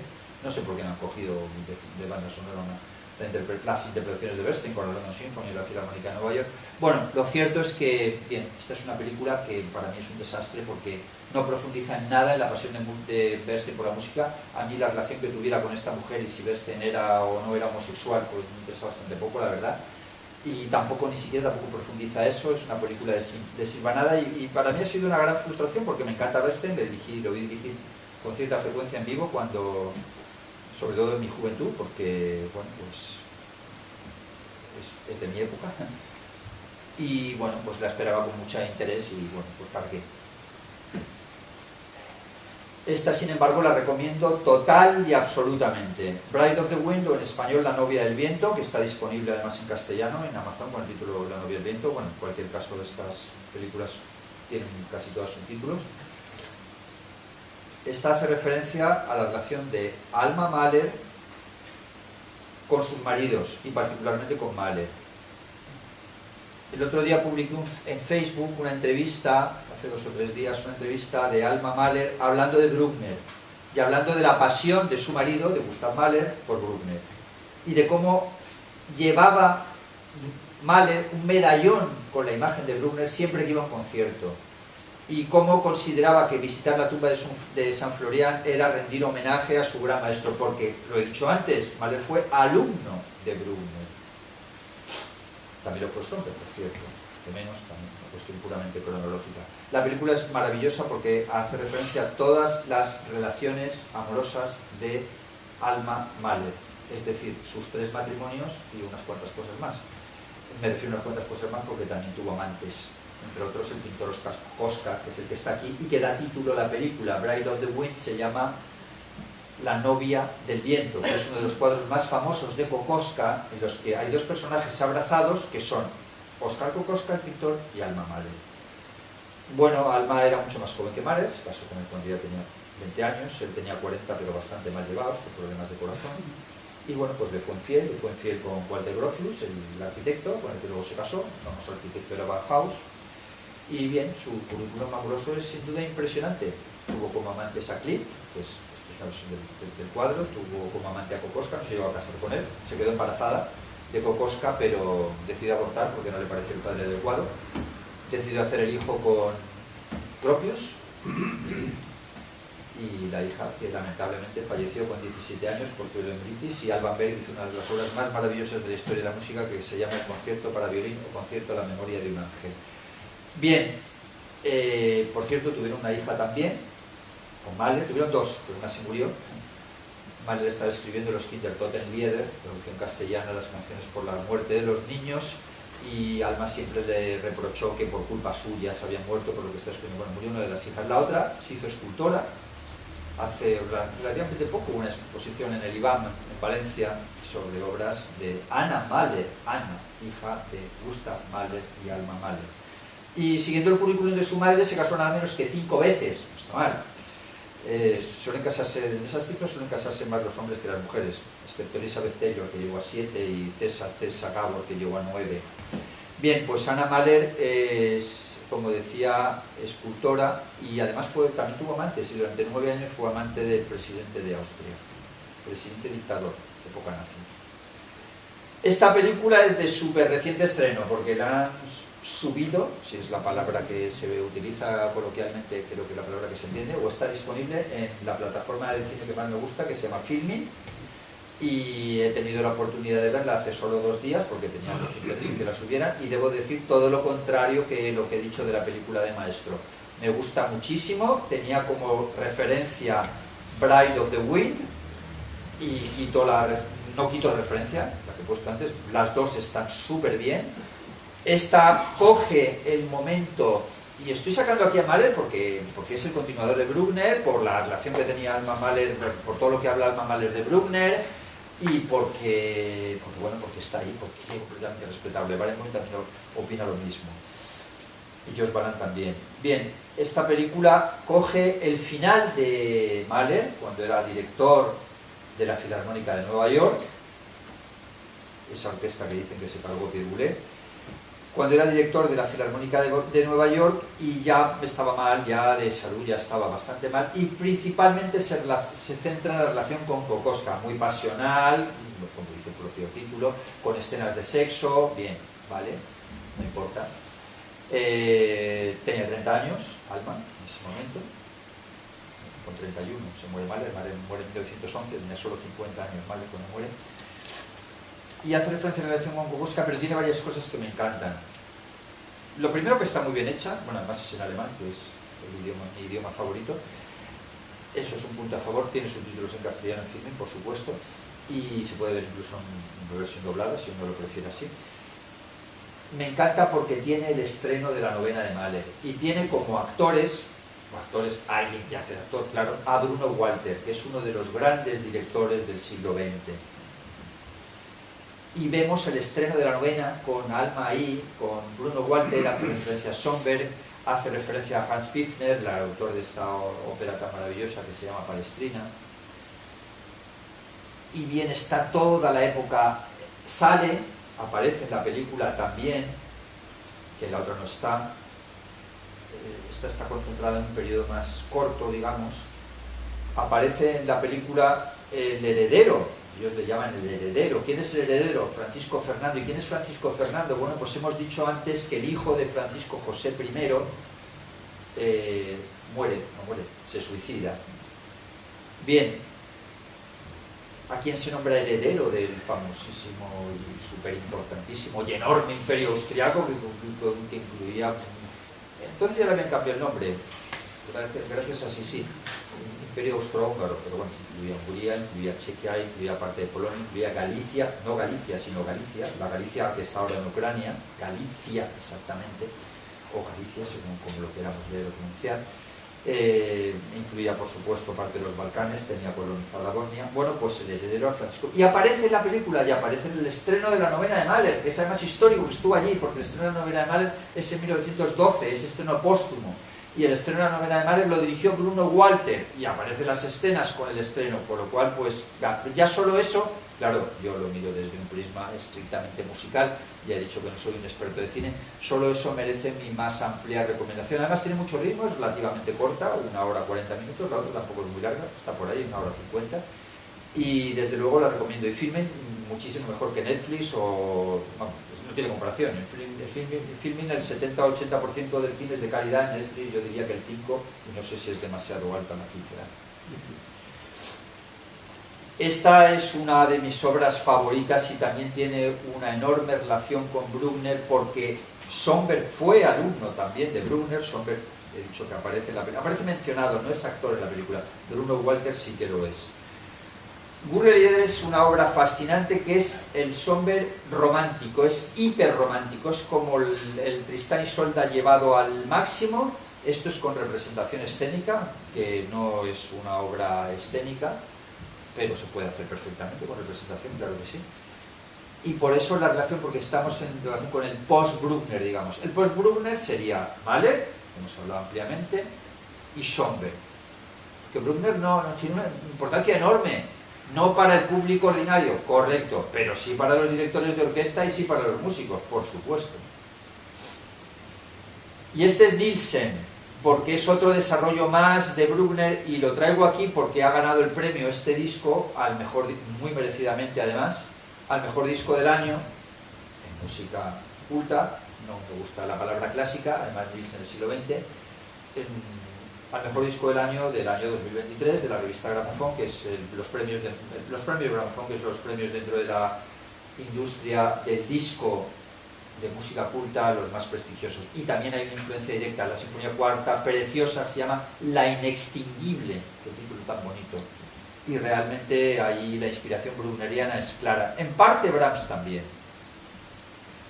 Bien, hemos cerrado personajes históricos, hemos cerrado músicos y vamos a centrarnos brevemente en dar unas pinceladas a la obra de Bruckner. Lo he querido hacer ameno, he querido hablar de otras cosas porque, bueno, me gusta hacerlo así, que en una conferencia técnica, y tampoco va a ser técnica la parte que me queda. Primero empezamos por las misas, ¿vale? Esto sí que suena muy religioso, lo de misas suena muy religioso. Y la verdad es que hay un montón de compositores que tienen misas. Mozart tiene una relativamente conocida, la misa de la coronación. Schubert tiene un montón de misas. Haydn tiene un montón, una dedicada a Nelson, por cierto, la Nelson Mass. Pero, bueno, la mejor de todas es la tercera misa de Bruckner, que ya corresponde a su periodo de amplísima madurez, las otras con más de 40 años. Vale, empezamos con las sinfonías. Esta es la sinfonía, esto lo he traído más bien por el TED. Las sinfonías de Bruckner tienen una numeración curiosísima, porque tiene la sinfonía número 00, he dicho bien, 00, no he traído la foto antes, sí que hemos visto la foto de la 0, más adelante, más atrás estaba. Luego la sinfonía 0 y luego ya la 1. ¿Por qué 0, 0 y 0? Porque son obras que Bruckner despreció y consideró que no eran merecedoras de estar en su catálogo. Lo mismo que Wagner despreció sus tres primeras óperas, que son Las Hadas, La prohibición de amar y Rienzi, dijo que no deberían representarse nunca en el teatro de festivales, prohibición que su bisnieta Katharina Wagner va a no cumplir, porque ahora hace Rienzi en 2026. Bien, pues Bruckner dijo que no, que la 0 y la 00, o esas dos sinfonías, digamos, no servían, y que los números deberían ser a partir de aquí. Bueno, dejo fuera la 1, dejo fuera la 2, porque vamos a ver, ¿no? Su interés es relativo y sinceramente no... Hay tan poco tiempo, tenemos tan poco tiempo, porque la vida es corta y el tiempo es limitado, pues que hay que centrarse en lo realmente bueno. Y aquí tenemos la tercera, y la he traído en una versión, otra vez está Mahler aquí, otra vez aparece Mahler. ¿Por qué? Porque es un arreglo de Mahler de la tercera, y lo pone, pero es un arreglo de Mahler además para dúo de pianos, es decir, que no es que la arreglara un poco, no, hizo una adaptación, lo que hacía Liszt con las sinfonías de Beethoven, lo hace Gustav Mahler con una sinfonía de Bruckner. Celibidache, ha salido varias veces, pero y merecería salir muchas más. Cuarta sinfonía romántica. De romántica no tiene nada. O sea, el título, yo no sé quién le puso ese título, pero desde luego romántica no tiene nada porque la música de Bruckner no es romántica. Pero lo que sí que está claro es que si alguien de esta sala, o que luego me escuche la grabación, decide que ponemos en YouTube, si alguien decide empezar a escuchar algo de Bruckner, debería empezar por aquí. Si tenéis curiosidad luego ir a casa y decir, ¿y ahora qué pongo de Bruckner? Pues yo pondría la cuarta, sin duda, porque es la más accesible, la más fácil, dentro de que no es fácil, pero hay que empezar por ahí, no vamos a empezar por la novena porque es mucho más complicado. Y he traído dos versiones completamente diferentes. Aquí tenemos la de Celibidache, la cuarta, con su querida Orquesta Filarmónica de Múnich, tantos años director. que es un ritmo mucho más lento, mucho más relajado, tiempos como la Celibidache, que es muy lento, pero a Bruckner eso le va perfectamente, a Beethoven o a Sibelius, menudo desastre la quinta de Sibelius, no le va, pero la quinta de Sibelius de Celibidache, no la sinfonía, que es una absoluta maravilla, pero por supuesto a Bruckner le van absolutamente esos tiempos. Y Barenboim, muy joven, aquí está joven, en su época de director titular de la Orquesta de Chicago, digo muy joven, pero ya tiene 80, aquí no tiene 80 obviamente en esta foto, hace una obra con muchísima más energía, otra versión, las dos absolutamente respetables y las dos son buenísimas, excelente para introducirse en la música. La quinta traigo a Joachim, gran bruckneriano, que está en la película de The Philharmoniker, vivió la tira de años, es curioso como los directores que les gusta a Bruckner, bueno, viven un montón. Bien, la quinta es la sinfonía más rara, extraña, no dicho en sentido negativo, yo diría mejor que esas palabras las cambio por fascinante, de todo el siglo XIX. No hay ninguna sinfonía que empiece como esta, ni ninguna sinfonía que termine como esta. Es contrapuntística, lo tiene todo, es Bach, pero tampoco es fácil. Esta no es fácil y eso hace que tampoco sea muy popular y no sea de las más interpretadas, pero es una absoluta maravilla.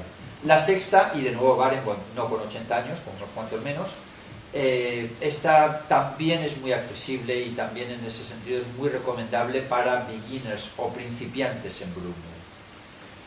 La séptima de Celibidache, y esto es una absoluta joya y es un concierto histórico y memorable. Antes hablaba de Celibidache, que fue nombrado en el 45 cuando el estúpido soldado americano comete un delito de homicidio, que no asesinato, porque mata por imprudencia de un disparo a Leo Burkhard, director de la Filarmónica de Berlín, nombran a Celibidache director de la Filarmónica de Berlín. Estamos en agosto de 1945. Celibidache está hasta el 54 y luego, como he dicho, llega Karajan, le despiden a Celibidache, nombran a Karajan porque Celibidache pensaba que con él iban a ganar menos dinero porque no quería grabar discos. Celibidache se enfada y decide que ya no vuelve más por Berlín y que no piensa dirigir la orquesta nunca más. Y tarda nada menos que 38 años en volver, 38. Y cuando vuelve, ¿qué dirige? Por Bruckner, evidentemente no va a dirigir otra cosa, si era lo que más le gustaba al hombre, en esto coincidimos mucho. Y dirige la séptima y es una versión memorable porque fue un encuentro muy emotivo, todavía había músicos de la época, algunos, no tantos, y para él también fue un hecho muy emotivo y es una versión que además está incluso en Blu-ray, es decir, que a los que les guste, a mí no me gusta nada la imagen, pero a los que les guste verlo con imágenes, pues lo tienen con imágenes ahí, a Celibidache. Y aparte hay un documental maravilloso, incluido en el Blu-ray, que lo pone ahí se verá mejor, incluye el documental El Retorno Triunfal, es decir, el retorno triunfal, ¿de quién? Pues de Celibidache a la Filarmónica de Berlín. Y esto es una foto de aquí, de Alicante. Es una foto del año 2008, sábado 2 de febrero de 2008, en donde en el Hotel Hesperia Lucentum, un seminario que organizó mi despacho sobre Bruckner. Catolicismo devoto, con el musicólogo y filósofo George Balan. Pues bueno, ya estábamos difundiendo a Bruckner en 2008, parece que seguimos haciéndolo un tiempo después. Vale, vamos al siguiente disco, es de este hombre, franco-canadiense, Yannick Nézet-Séguin, y además es Bruckner Les Neuf Symphonies, en francés, con la Orquestre Métropolitaine de Montréal, porque es la Francia, el Canadá francófono, vamos. Bien, Nézet-Séguin le encanta Bruckner, es de los que más programa, por cierto, Nézet-Séguin, para los que no sepáis quién es y no tengáis la maravillosa plataforma del Met de Nueva York, que es el director del Metropolitan de Nueva York, es decir, el teatro de ópera de más presupuesto y quizás más famoso del mundo. Y también es el director de la Orquesta de Filadelfia, que es una de las mejores orquestas de Estados Unidos y por tanto una de las 5 o 6 mejores orquestas del mundo. Combinan las dos tareas, cosa que a mí me parece realmente muy mal, porque estos directores que se dedican a tener 2 orquestas, está Klaus Maquera, ahora pues, quiere coger la Concertgebouw de Ámsterdam, está en Oslo, en París, y además la Concertgebouw de Ámsterdam, en fin, ya no sé, ya 3, ya, en fin. Filadelfia no está muy lejos de Nueva York, pero aún así. Bueno, pues a Nézet-Séguin le gusta mucho Bruckner y tiene mucha gracia porque en Netflix, ¿qué Netflix? Medici, es decir, la plataforma de la música clásica, la mejor plataforma que hay para música clásica. Estas plataformas de música clásica, por cierto, tienen unos precios iguales que las otras, quiero decir que no.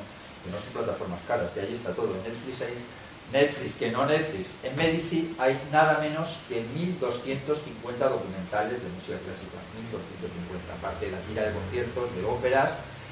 Bien, pues entre los documentales hay un documental de Najib Metzetsegan, que se anuncia como Najib Metzetsegan con Bruckner, tal, ¿vale? Y empieza con Bruckner, nada más empezando, habla de Bruckner, la octava de Bruckner, que es una sinfonía espectacular, viene ahí dirigiéndola, vale, dice, hombre, qué bien, tal. Y luego al rato sale Nadal, el jugador de tenis, jugando el tenis. ¿Y qué hace aquí el Nadal aquí jugando el tenis? ¿Y qué tiene esto que ver con Bruckner? Y en Metzetsegan, bueno, pues el hombre es homosexual, una inclinación muy respetable, habla de lo enormemente atractivo y de lo maravilloso que es, vamos, parece estar enamorado de Nadal, ¿vale? Yo flipo, sinceramente, o sea, flipo, porque vamos a ver, o sea, que me pongan en un documental, que además sale su novio. Yo no he visto ningún documental, no tengo nada en los homosexuales, pero me parece completamente incorrecto es que salga el novio diciendo que además ellos con el dinero que ganan entonces lo gastan en viajes y tal y cual, con el dinero que gana Yannick. No sé, me hubiera parecido igual de mal que hubiera salido una novia que el novio, me da absolutamente igual, eso no es el tema. Pero es que se hace realmente raro y resulta curioso esta tendencia creciente del poderío homosexual, porque es director del Met de Nueva York. Telemann, que es otro famoso homosexual, lo acaban de nombrar director de la Ópera de Berlín porque Barenboim por problemas de salud tiene que cesar y a partir de septiembre de este año 24 se incorpora. Y justo acaban de nombrar primer ministro de Francia, un chico de 36 años, que no sé, me parece una edad muy poco adecuada para ser primer ministro. La de Biden tampoco me parece adecuada. 34, Pedro. 34, hemos dicho 36, ¿no? Sí. Que es también homosexual, que lo dice abiertamente. Es que no sé, esto de que la gente se declare tan abiertamente como en el documental, sí, porque mi tendencia sexual, chico, no sé, no hace falta hacer publicidad, eso de salir del armario y tal, no sé, me parece que hemos pasado como al otro extremo, ¿no? Es igual que la portavoz de la Casa Blanca que se declara abiertamente lesbiana. Pues vale, pues bien, pues no sé, yo es que, no sé, me quedo como mismo sorprendido. Esto no tiene nada que ver con mi apreciación de que este señor no tiene la edad adecuada para dirigir Bruckner, de la misma manera que el primer ministro de Francia considero que no tiene la edad adecuada para ser primer ministro de Francia, por mucho que seguro que será muy atractivo para sacar votos de homosexuales, de lesbianas, de jóvenes, etcétera. Eso seguro que sí. Eso seguro que para sacar votos le va, aunque no sé, para Macron total se va, o sea que no sé para qué le sirve. Pero bueno, se va porque ya no puede renovar, es el segundo mandato. Pero en fin, no sé, si se trata de evitar que llegue Le Pen, aunque sea así, pues mejor que no llegue. No sé, porque esta obsesión que tiene la gente ahora por hacer Bruckner, este tío que se mete ahí con las 9 sinfonías, eso es muy complicado. Si no te puedes meter con las 9 sinfonías y a la vez dirigir ópera y a la vez dirigir la orquesta de Rotterdam, que está en el otro punto, quiero decir que hay que saltar el charco y hay cambios horarios y esas cosas, y jet lag, en fin. ¿Qué es lo que pasa? Que estamos entre la trivialización de la música. El señor Celibidache dirigía, es un ejemplo de lo que se hace demasiado pronto. Todos los directores, yo diría que todos sin excepción, y ahora vamos a ello, al final de su vida han tenido una orientación enorme por Bruckner. Bien, Furtwängler, que ya sabemos quién es, gracias a la pregunta de nuestro contertulio, oyente, Furtwängler, conducts Bruckner. A mí, ¿qué es lo que me interesa de aquí? Las fechas. Es que es impresionante las fechas de los conciertos. Es un disco, esto es un disco, no es un programa de concierto. En el Musikverein, la famosa sala del concierto Año Nuevo de Viena, que estaba ya entonces igual que está ahora, el 17 de octubre del 44 dirige este señor la octava de Bruckner con la Filarmónica de Viena. Y claro, 44 ya sabemos cuándo se acaba la Guerra Mundial. No sé. El siguiente, es un poco antes, Díaz, pero va por orden porque es la 9ª sinfonía, el orden es correcto. En la Beethoven Saal de Berlín, el 7 de octubre dirige la 9ª. Y entre medias, hay fotos, dirigió en Linz, también en la famosa Basílica de San Florian, con la Bruckner Orchester de Linz, que curiosamente había sufragado Hitler dando una cantidad enorme de su dinero personal a finales del 43. Ya se había perdido la batalla de Stalingrado, Entonces, no sé, esto sí que refleja un cierto componente obsesivo bruckneriano bastante claro por los momentos. Es como que se esté encontrando inspiración espiritual ante la derrota en Bruckner. No se puede interpretar de otra manera, evidentemente. Karajan, que no me gusta Karajan, no me ha gustado nunca, escuché varias veces en vivo, también es de mi época. Bueno, no es que ahora ya se haya pasado mi época, de mi primera época, por así decirlo. Karajan fue cesado de la Filarmónica de Berlín, aquí lo tenemos muy mayor porque es, si no es su última grabación, es su penúltima, creo que es la última. Y Bruckner, otro más, que al final, ¿qué hace Bruckner? Y este disco sí que lo borda absolutamente, y estamos en la octava. La octava es para mí la segunda mejor sinfonía de la historia. Bien, de la historia de la música, de toda, o pieza de la, no sinfonía, pieza de la historia de la música, incluyendo óperas, cuartetos, sonatas para piano, lo que sea. Vale. Karajan con la Orquesta de Viena, ya después del cese en Berlín.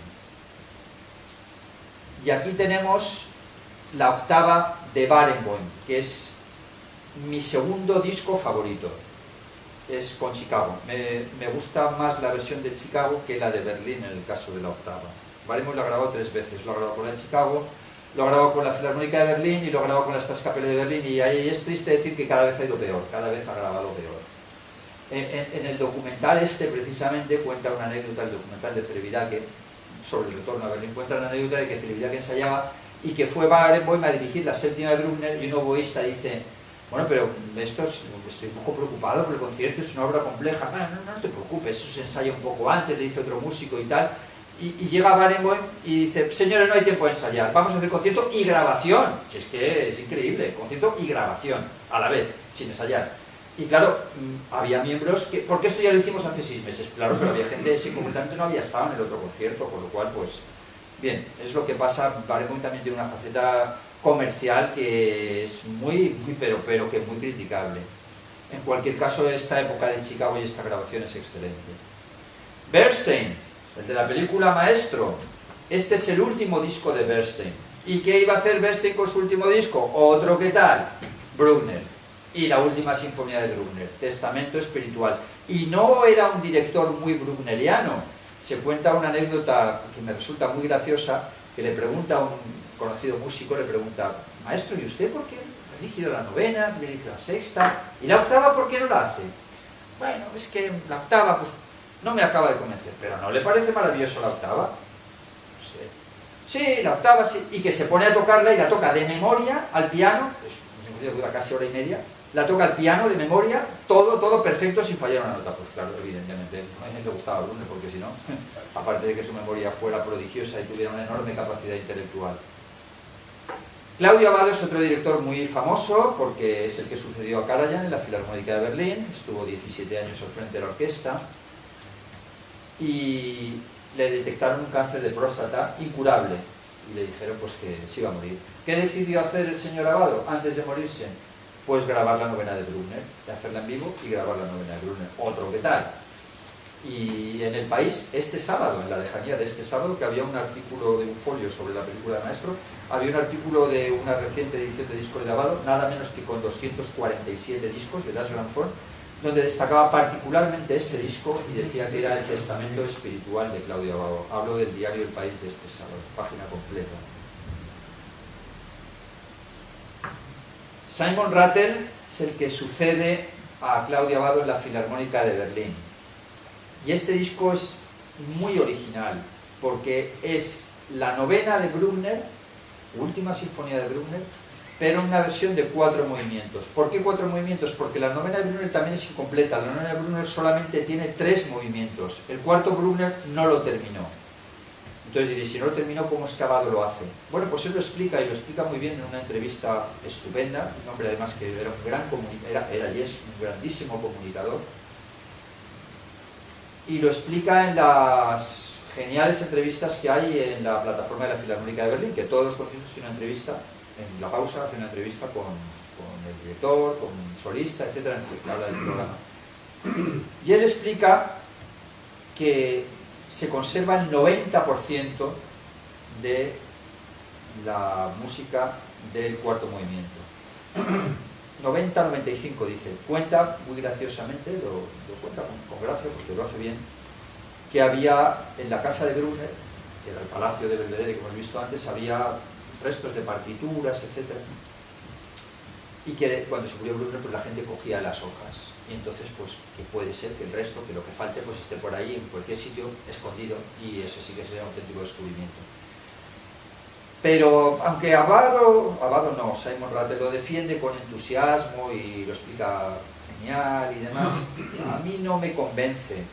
¿Y por qué no me convence? Porque como dice mi amigo David es el de los 3000 vídeos de repertorio de YouTube, Bruckner elaboraba, reelaboraba, volvía a hacer, hay sinfonías que tiene 4 versiones, y claro, eso no se puede considerar la versión final, no se puede considerar lo que él realmente quería. No era como Mozart, que vale, lo hacía todo rápido y ya no cambiaba nada. No se puede considerar que es la versión final. Es interesante, pero no se acaba de implantar en el repertorio. Günter Band tiene 90 años aquí en este disco, grabó nada menos que 7 veces la novena de Bruckner, 7, que son unas cuantas. Me gusta más esta versión de la NDR de Hamburgo que la de Berlín, tiene 2 con Berlín. Y tenemos otro ejemplo de director fanático bruckneriano que llevó el testamento de Bruckner al máximo. Y Herbert Blomstedt, también con la novena. Herbert Blomstedt, aunque no en esta foto, tiene nada menos que 96 años. Y lo que más hace es Bruckner. Herbert Blomstedt ha sido muchos años director de la Staatskapelle de Dresde, la segunda mejor orquesta de Alemania, la que lleva ahora el Festival de Salzburgo de Pascua. Y hay una entrevista en la Filarmónica de Berlín, en la plataforma, por supuesto con Bruckner, evidentemente, en la que tiene 95 años cuando la graba. Es increíble como este señor lo dicen sus propios músicos, o sea, se le ve dirigir, nada de estar sentado en una silla y eso, no, está dirigiendo de pie, con la cabeza súper fresca y absolutamente mentalizado con el mensaje de Bruckner y demás. Otro ejemplo de los muchos que yo estoy trayendo, creo que he traído a casi todos los directores de orquesta líderes, creo que no me queda ninguno. Y me he reservado el plato fuerte para el final, porque este es mi sinfonía preferida, la sinfonía que más me gusta de toda la historia de la música, no la sinfonía, sino, he dicho antes, la pieza de música que más me gusta, y además mi disco favorito y el que más veces he escuchado. Por higiene mental procuro escucharlo concentradamente, si no puedo todos los meses, por lo menos 7 o 8 veces al año, sí, 1 hora, te sientas, lo escuchas y sales absolutamente purificado y nuevo de cualquier sentimiento o sensación negativa que puedas tener. Filarmónica de Berlín con Daniel Barenboim. Y he llegado al final, esto es un recital de flauta y órgano que se organiza mañana por la Maison de France. No sé si Carlos quiere decir algo al respecto. Estás un poco con griposo.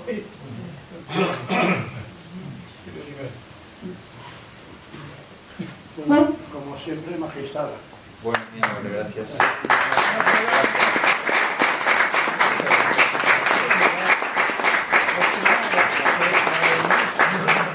Bueno, la próxima es Mahler. A mí me gusta menos Mahler que Bruckner, pero da mucho más de sí en una joven. Entonces, pero en cualquier caso, además fue mi pasión juvenil, o sea que espero hacerlo bien también. Se nota la pasión. Sí, la pasión es fundamental, sí. El cartel. Sí, no, ¿alguien quiere hacer preguntas o comentarios? No, yo he comentado sobre el último comentario que ha hecho de la novena de Barenboim, Sí. por Berlín. Había comentado que prefería la de Chicago. La octava. La octava, vale, entonces me he confundido. Sí, porque la octava, es que la novena de Berlín, la novena con Chicago Barenboim la graba en el 72, es una grabación que no tiene el mismo nivel desde el punto de vista de los ingenieros, entonces el ciclo le lleva unos cuantos años, era más joven también, quizás demasiado. A mí me gusta más, la de Berlín me encanta también la octava, pero es buenísima la octava. No, las otras del ciclo no, la 4, la 6, no están a ese nivel. El ciclo compacto entero encaja, es mejor el de Chicago. Pero bueno, y el tercer ciclo es de la Staatskapelle, que es su orquesta actual, tiene hasta septiembre ahora la coge Telemann. Tiene la ventaja de que es un DVD a los que les guste, es decir, que están imágenes y eso se puede comprar en DVD. Y hay una cosita más que iba a comentar sobre lo de... Yo recuerdo esa entrevista con Alfonso Guerra, pero seguramente sería otra. Efectivamente, Sí. Alfonso Guerra le preguntaron en una entrevista, no sé si sería esa misma, que había difundido mucho a Mahler, y efectivamente que dio a conocer mucho a Mahler, porque varias veces insistió en escuchar la banda. Y entonces cuando le dijeron eso es de motu propio, yo eso sí lo recuerdo, no tengo tanta memoria como tiene usted, pero sí me acuerdo de eso concreto, que dijo, bueno, vale, pero ahora voy a decir uno más, a ver si tengo el mismo éxito, y también lo popularizo más, que es Brunner. Me gusta también Anton Brunner. Es posible, eso no pero lo vamos, recuerdo. Eso sería otra entrevista, porque yo me acuerdo perfectamente lo que dijo, porque además fue comentado entre... Sí, no, eso me diría también. Seguro que sería otra entrevista, y no digo que no. A lo mejor alguien le dijo, soburro, que te has equivocado, has metido la pata. Hombre, el 99% de la gente no se entera de que has metido la pata, pero el 1% que se entere, no sé si el 1 es mucho, no sé si me quedo muy alto de porcentaje, entonces supongo que le dirían algo y a eso llevaría a la corrección esta que dices tú. Y a mí me hizo escuchar a Brunner precisamente porque esa... Bueno, pues mira, otra aportación más de Alfonso Guerra, interesante. Eso no lo sabía, esa no lo sabía. Voy a poner la foto. Sí, perdón. Sí. 2 minutos. A ver, hay una pregunta ya al final. Buenas tardes, muchísimas gracias. No, gracias a ti por venir. Puedes venir aquí, por favor, si no te importa, es que no se oye bien, si puedes coger el micrófono y sobre todo los que están delante te van a oír, que si no, no te van a oír nada. 3 preguntas, 2 se salen del ámbito de la charla, así que si puedes responder. Sí, por supuesto, si no me hables de usted, que me hace muy mayor y soy muy joven, sobre todo de espíritu. Has dicho que algunas de las últimas obras de Bruckner podrían considerarse desarrollos de Parsifal. Sí. ¿Cuáles serían? Y las otras 2 preguntas, si es posible. ¿Qué opina usted de las plataformas que tienen alta resolución de sonido, que tienen el sonido por encima de la calidad CD, en calidad de streaming, si usted utiliza alguna? Si tú utilizas, sí. Si tú utilizas alguna. Y bueno, sobre lo que ha dicho el primer ministro francés, bueno, es el delfín de Macron, o sea, que se puede entender desde ese sentido. Aristóteles ya decía que hablaba de los regímenes políticos, la democracia siempre degenera en demagogia. Nosotros tenemos la nuestra aquí, nuestra vicepresidenta salió en su tiempo diciendo que cuando yo era vicepresidenta que le gustaba planchar y salió planchando. Sí, ya. Vale, pues contesto. ¿Ya has terminado, perdona? Sí. Vamos a ver, claramente las sinfonías serán las 7, la 8 y la 9. Es una cuestión puramente histórica, cronológica. Parsifal se estrena en 1882, o sea que el anillo en 1876 y Parsifal en 82, por lo cual esas son esas tres. Lo de las plataformas de streaming, sí, por supuesto que las utilizo. Es que antes lo he dicho, ya no compro discos. Es que aparte he hecho una comparación, la de la Filarmónica de Berlín, que es la que yo más utilizo, es, bueno, tengo especial... Estoy enamorado de esa orquesta, ¿vale? Es por muchas razones de mucho tiempo.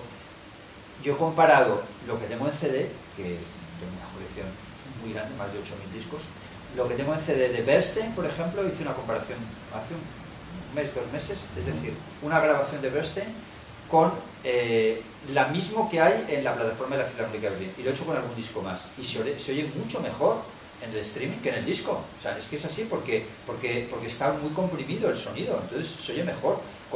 Estamos hablando, bueno, un equipo de música de un cierto nivel de calidad, vamos, evidentemente. Entonces sí que soy un partidario absoluto de las plataformas. Yo no compro discos ya. O sea, simplemente porque me apetece tener la colección, compro el disco del concierto de Año Nuevo, pues mira, porque me apetece tenerlo, y llevo haciendo la colección un montón de años y lo compro por tenerlo ahí. Pero ya no compro. El año pasado es el único disco que compré. Es que no tiene sentido, porque la plataforma, la que más utilizo es esa, no lo he dicho bien, la verdad no es exactamente así, es Idagio. Idagio es una plataforma que eso vale, son 8 euros, pero es que eso lo tiene todo. O sea, de vez en cuando yo tengo una rareza ahí, porque llevo muchos años coleccionando, y de vez en cuando, pero que puede aparecer un disco de 1000, o sea, puede que tenga 7 rarezas en mi colección. O sea, en Idagio es absolutamente impresionante, pues.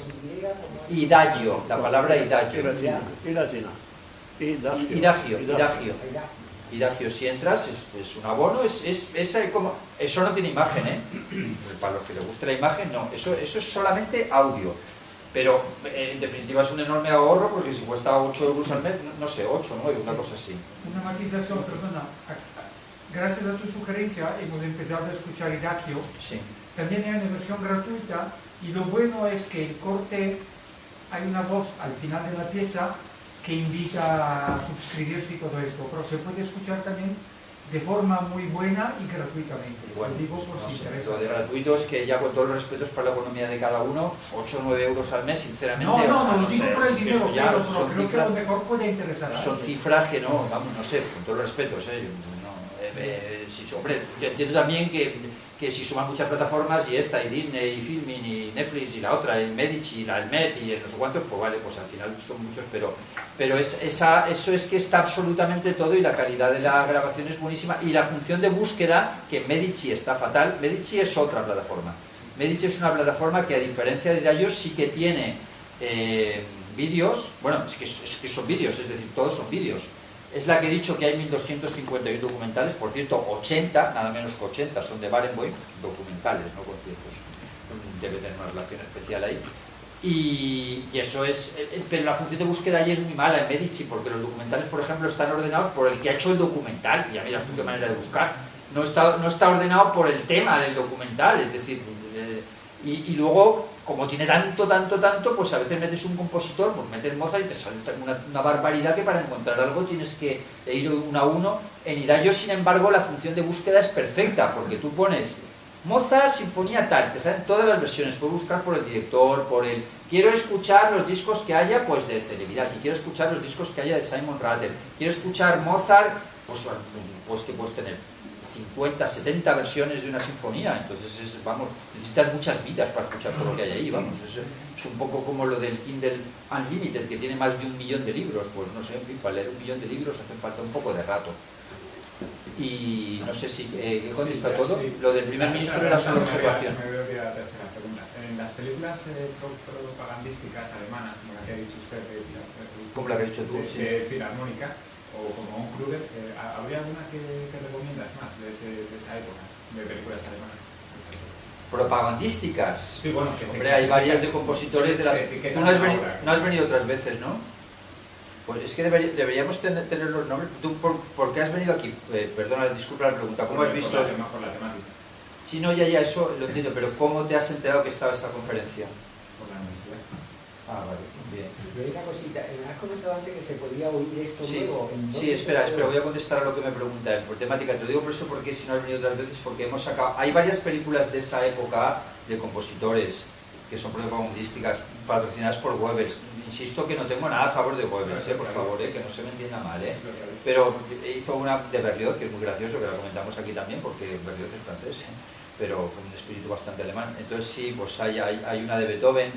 A mí el triunfo de la voluntad de Levi Riefenstahl es demasiado nazi eso, pero en cualquier caso, para reflejar la época del 34, está súper bien filmada y ha sido modelo para otros cineastas. No entiendo mucho de cine, pero en cualquier caso, si es contestando tu pregunta, sí, de esa época propagandista, y hay varias de compositores, también hay de Mozart, otra del 42, en fin, son películas hechas con bastantes medios, con muchos medios, y entonces pues sí, y además encima pues en plena guerra mundial, que la de Levi Riefenstahl es del 34, ese es el con motivo del congreso, uno de los congresos de Nuremberg, 34-35. ¿Más cosas? Olimpiada en Berlín también. ¿Perdona? No, lo de Levi Riefenstahl, ya te voy a decir, lo de Olimpiada en Berlín también es una película con muchos medios. Esa no la conozco. Richard Strauss dirigió el himno olímpico de Berlín, y Richard Strauss sí que debería haber sido condenado por nazi, por mucho que es un compositor que me encanta, porque dirigió, ese sí que aceptó participar en la película, como he dicho antes, la película sobre la Filarmónica de Berlín, pero sí, no la conozco. Sí, no, pero lo que te iba a comentar es que habías dicho antes que se podía oír esta conferencia en algún sitio luego, ¿no? ¿Se puede escuchar esta? Por si alguien no puede venir. En YouTube, en mi página de YouTube. ¿En la página de YouTube? Sí, el canal se llama, mi página no, mi canal de YouTube. Tengo un canal de Pedro Beltrán Abogados, y la hemos grabado la conferencia, mi hijo ha tenido la amabilidad de grabarla, y entonces pues la subimos ahí. Hay también un montón de programas de televisión, como, no sé, puede haber 300 programas de televisión que hice, bueno, grabé para Antena 3, y luego grabé para... El teatro no tiene mucho interés, era sobre los Thyssen, pero también grabé muchos programas de música, que están, no está bien que lo diga, pero están bastante bien. O sea, grabé sobre un montón de compositores. Se pone, hay también programas históricos y demás, hay algunos de derecho, que eso es una cosa aburridísima, que no recomiendo para nada, no tiene tiene interés alguno. Y si pones Pedro Beltrán Abogados en YouTube, sale el canal. En 2 o 3 días lo tendremos subido. Bueno, me van a permitir 2 minutos para comentar lo que tenemos en la pantalla. Se trata de un concepto, un recital, mejor dicho, de flauta y órgano. Entonces eso puede llamar la atención porque un órgano como el de San Nicolás, que ha sido restaurado hace 2 o 3 años, lleva 2.300 tubos, o sea, 2.300 flautas, de las más pequeñas ahora. Entonces, ¿cómo se compagina eso? Pues muy sencillo. El flautista estará en la parte derecha, hay unos micrófonos que van a elevar el volumen de la flauta, porque si no se lo come el órgano, y lo que se van a tocar pues, son obras clásicas, Handel, Bach, Mozart, Fauré, francés, y Bernard Wistret, que es el maestro flautista, que es compositor, que ha compuesto todas las canciones. Es un señor que le ya sus 80 años, que es un profesional, ha compuesto, entre otras cosas, para la cantante francesa Marie Laforêt, pero tiene composiciones de música de samba, clásico, todo esto. Y tenemos aquí a José Cayuelas, que es el nuevo organista de San Nicolás, que hace pocos meses que está ahí, y se han compaginado muy bien, porque son 2 profesionales, y creo que es una novedad. Ya ese es el segundo concepto de flauta y órgano, en serio, pero este va a tener un poco más de brillantez porque Bernard Wistret crea la obra San Nicolás, que es una primicia mundial, y ya quedará en el patrimonio musical de San Nicolás. Esto ha sido organizado por la Casa de Francia, que hemos puesto también un poquitín de pasta, y esto es un preludio, como ya comenté antes con mis amigos, para nuestro gran proyecto, nuestro bebé, que está a punto de nacer, que será los 18, 19 y 20 de abril, el primer ciclo internacional de música de órgano en San Nicolás. Con 3 conciertos, vendrán 3 concertistas franceses y un español. De París viene Tomás Hospital, un joven de 32 años, que es un fenómeno, y de Galicia viene un chaval de 23 años que ya ha tenido un premio nacional de música de órgano, y vendrán también, volverán aquí a Alicante, Francis Chaplet, un veterano, y su hijo musical, que es Joel Barado. Entonces, el último día, el día 20, al final del concierto, se rendirá un homenaje a Francis Chaplet por toda la labor que ha hecho para la recuperación de órganos históricos en España y en el mundo mundial, que son más o menos 70. Bueno, 70 más de menos. Pues nada. Muy apropiado porque es una organización, o sea que muy apropiado, va muy bien.